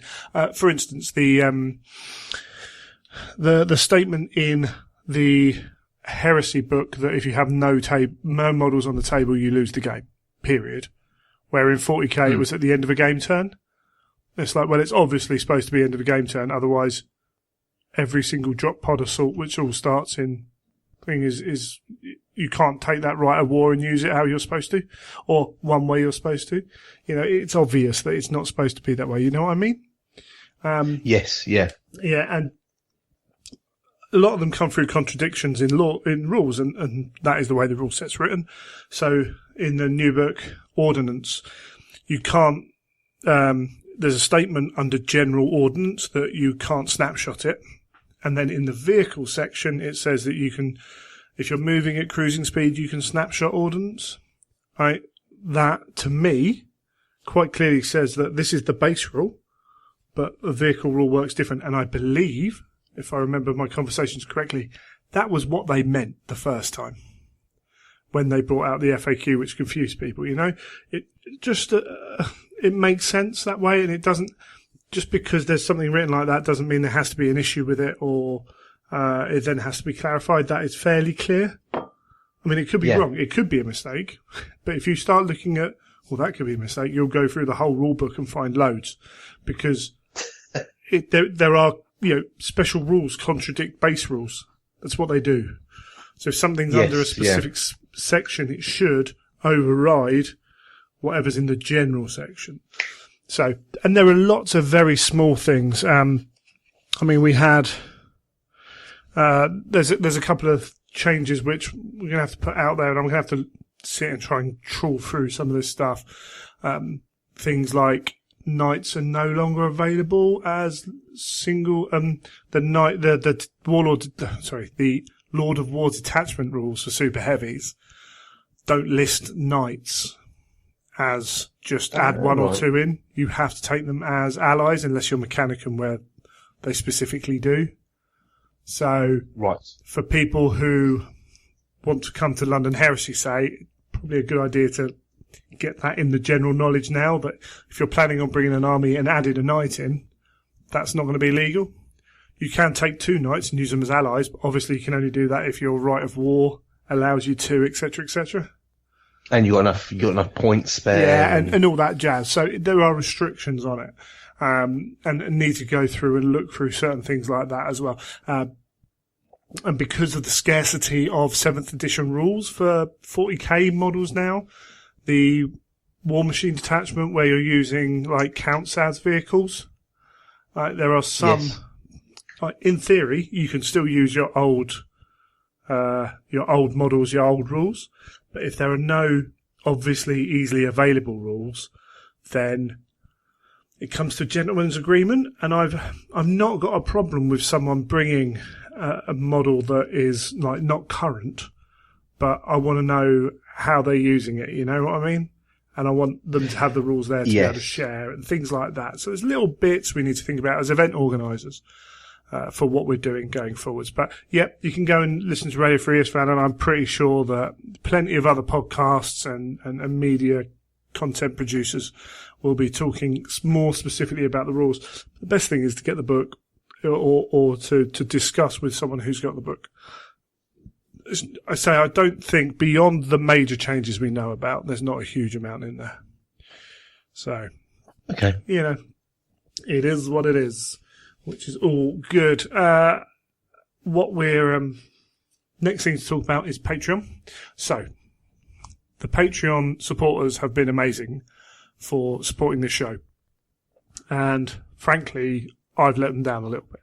I mentioned that, and that's why we haven't really been pushing Patreon, because I've been trying to work out what to do with it because of time and the nature of how I work, how disorganized I am, how difficult sometimes it is just to get you and me to record on a 2-weekly. Yep. It's just life. That's just the way it is. Trying to find a rewards scheme for Patreon that is achievable and regular as well. I think that's the other issue, and I've been a bit lax on that. Anyone who supported me right from any point, even if they don't support me anymore, you get my utter thanks, or support us. I say me because I'm the one who deals with the bills. You know what I mean? The money from you don't get my thanks. No, absolutely. The money from Patreon, the way I run my podcast, other podcasts run cheaper than me, but I have a system which has redundancy built into it for someone who doesn't know a huge amount of what they're doing. So I know that if there's an issue, it's all protected. I pay for sites, I pay for Libsyn, I pay for, things like that. So, and I choose to do that. The support from Patreon really helps me pay for that. It paid for the new mixer, that kind of thing. It does pay for stuff. It helps me get to the odd event as well. It all goes in that pile. Not to say that it does all of that at once, but that's what the money's used for, all those kind of things. And I believe there's value in going to events for the podcast. There are open days and things like that, which I've gone to purely because I do the podcast, that I wouldn't have gone to if I didn't. And at those events, helps build relationships with GW, Forge Well, Black Library, which can, help the show out. And I think that's shown actually over the last year. I've been asked to write articles, things like that, which is great, which is awesome. Hopefully people enjoy them.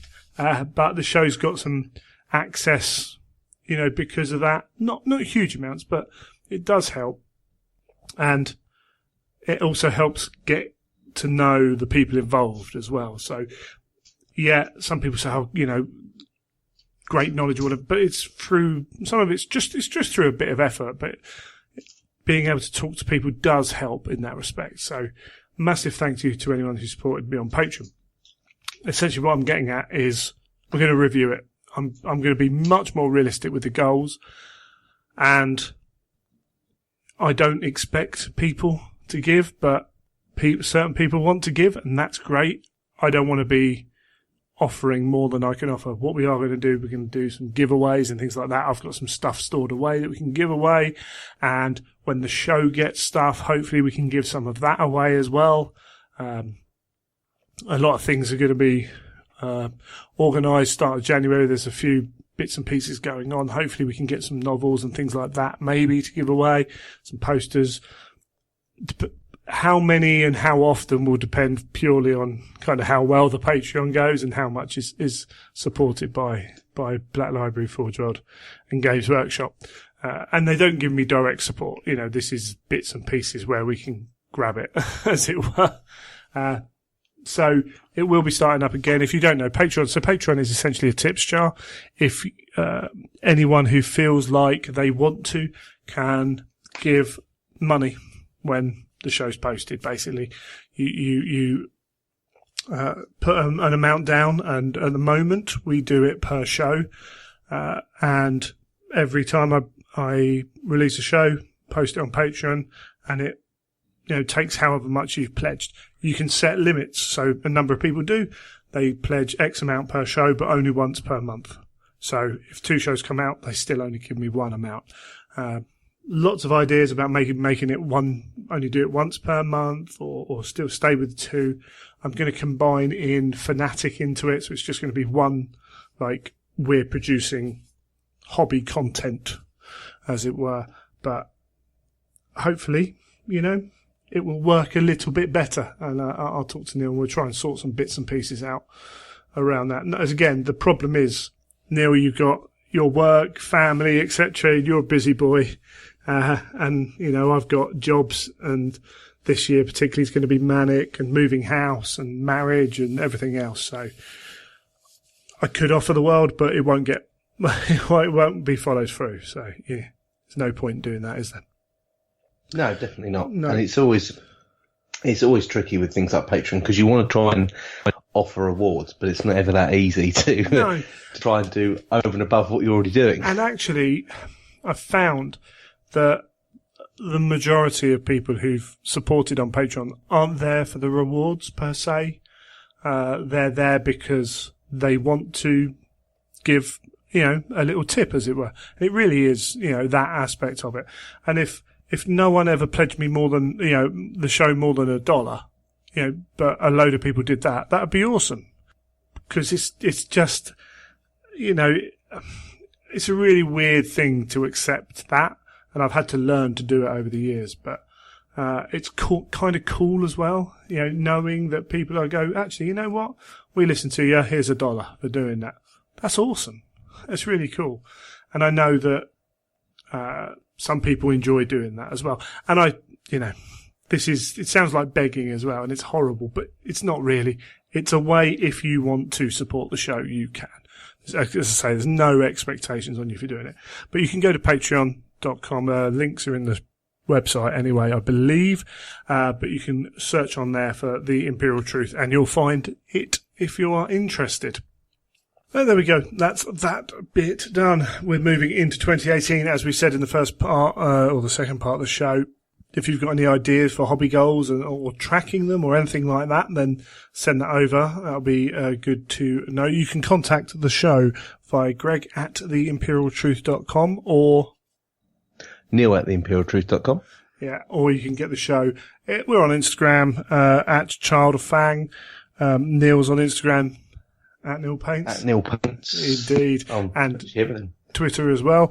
And at Child of Fang on Twitter, and the show is at Imperial_Truth on Twitter. And I can't remember if I said last time or not. I think it came out between shows, but there's another episode of After Ulinor out as well. So we've got 1,000 Suns started. So if you are listening to that, you can pop over to the Freebooters Network and have a little listen.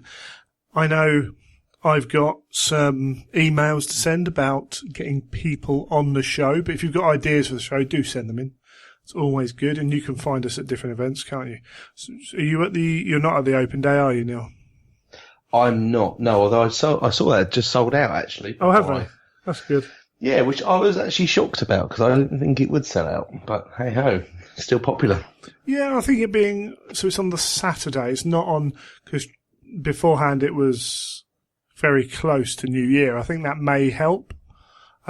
Shortly after Christmas, people go to Forge World. It's not, that's not necessarily a bad thing. And I think having that little bit of a break might mean, compared to last year, there's a few more staff members there, a little bit more to do. Yes, I remember you saying last time there was. Yeah, it was a bit bare. So, yeah, and I know from the Warhammer TV Forge World party, there was a few people talking about being at the show, so that's cool. But I think we're getting to pretty much done.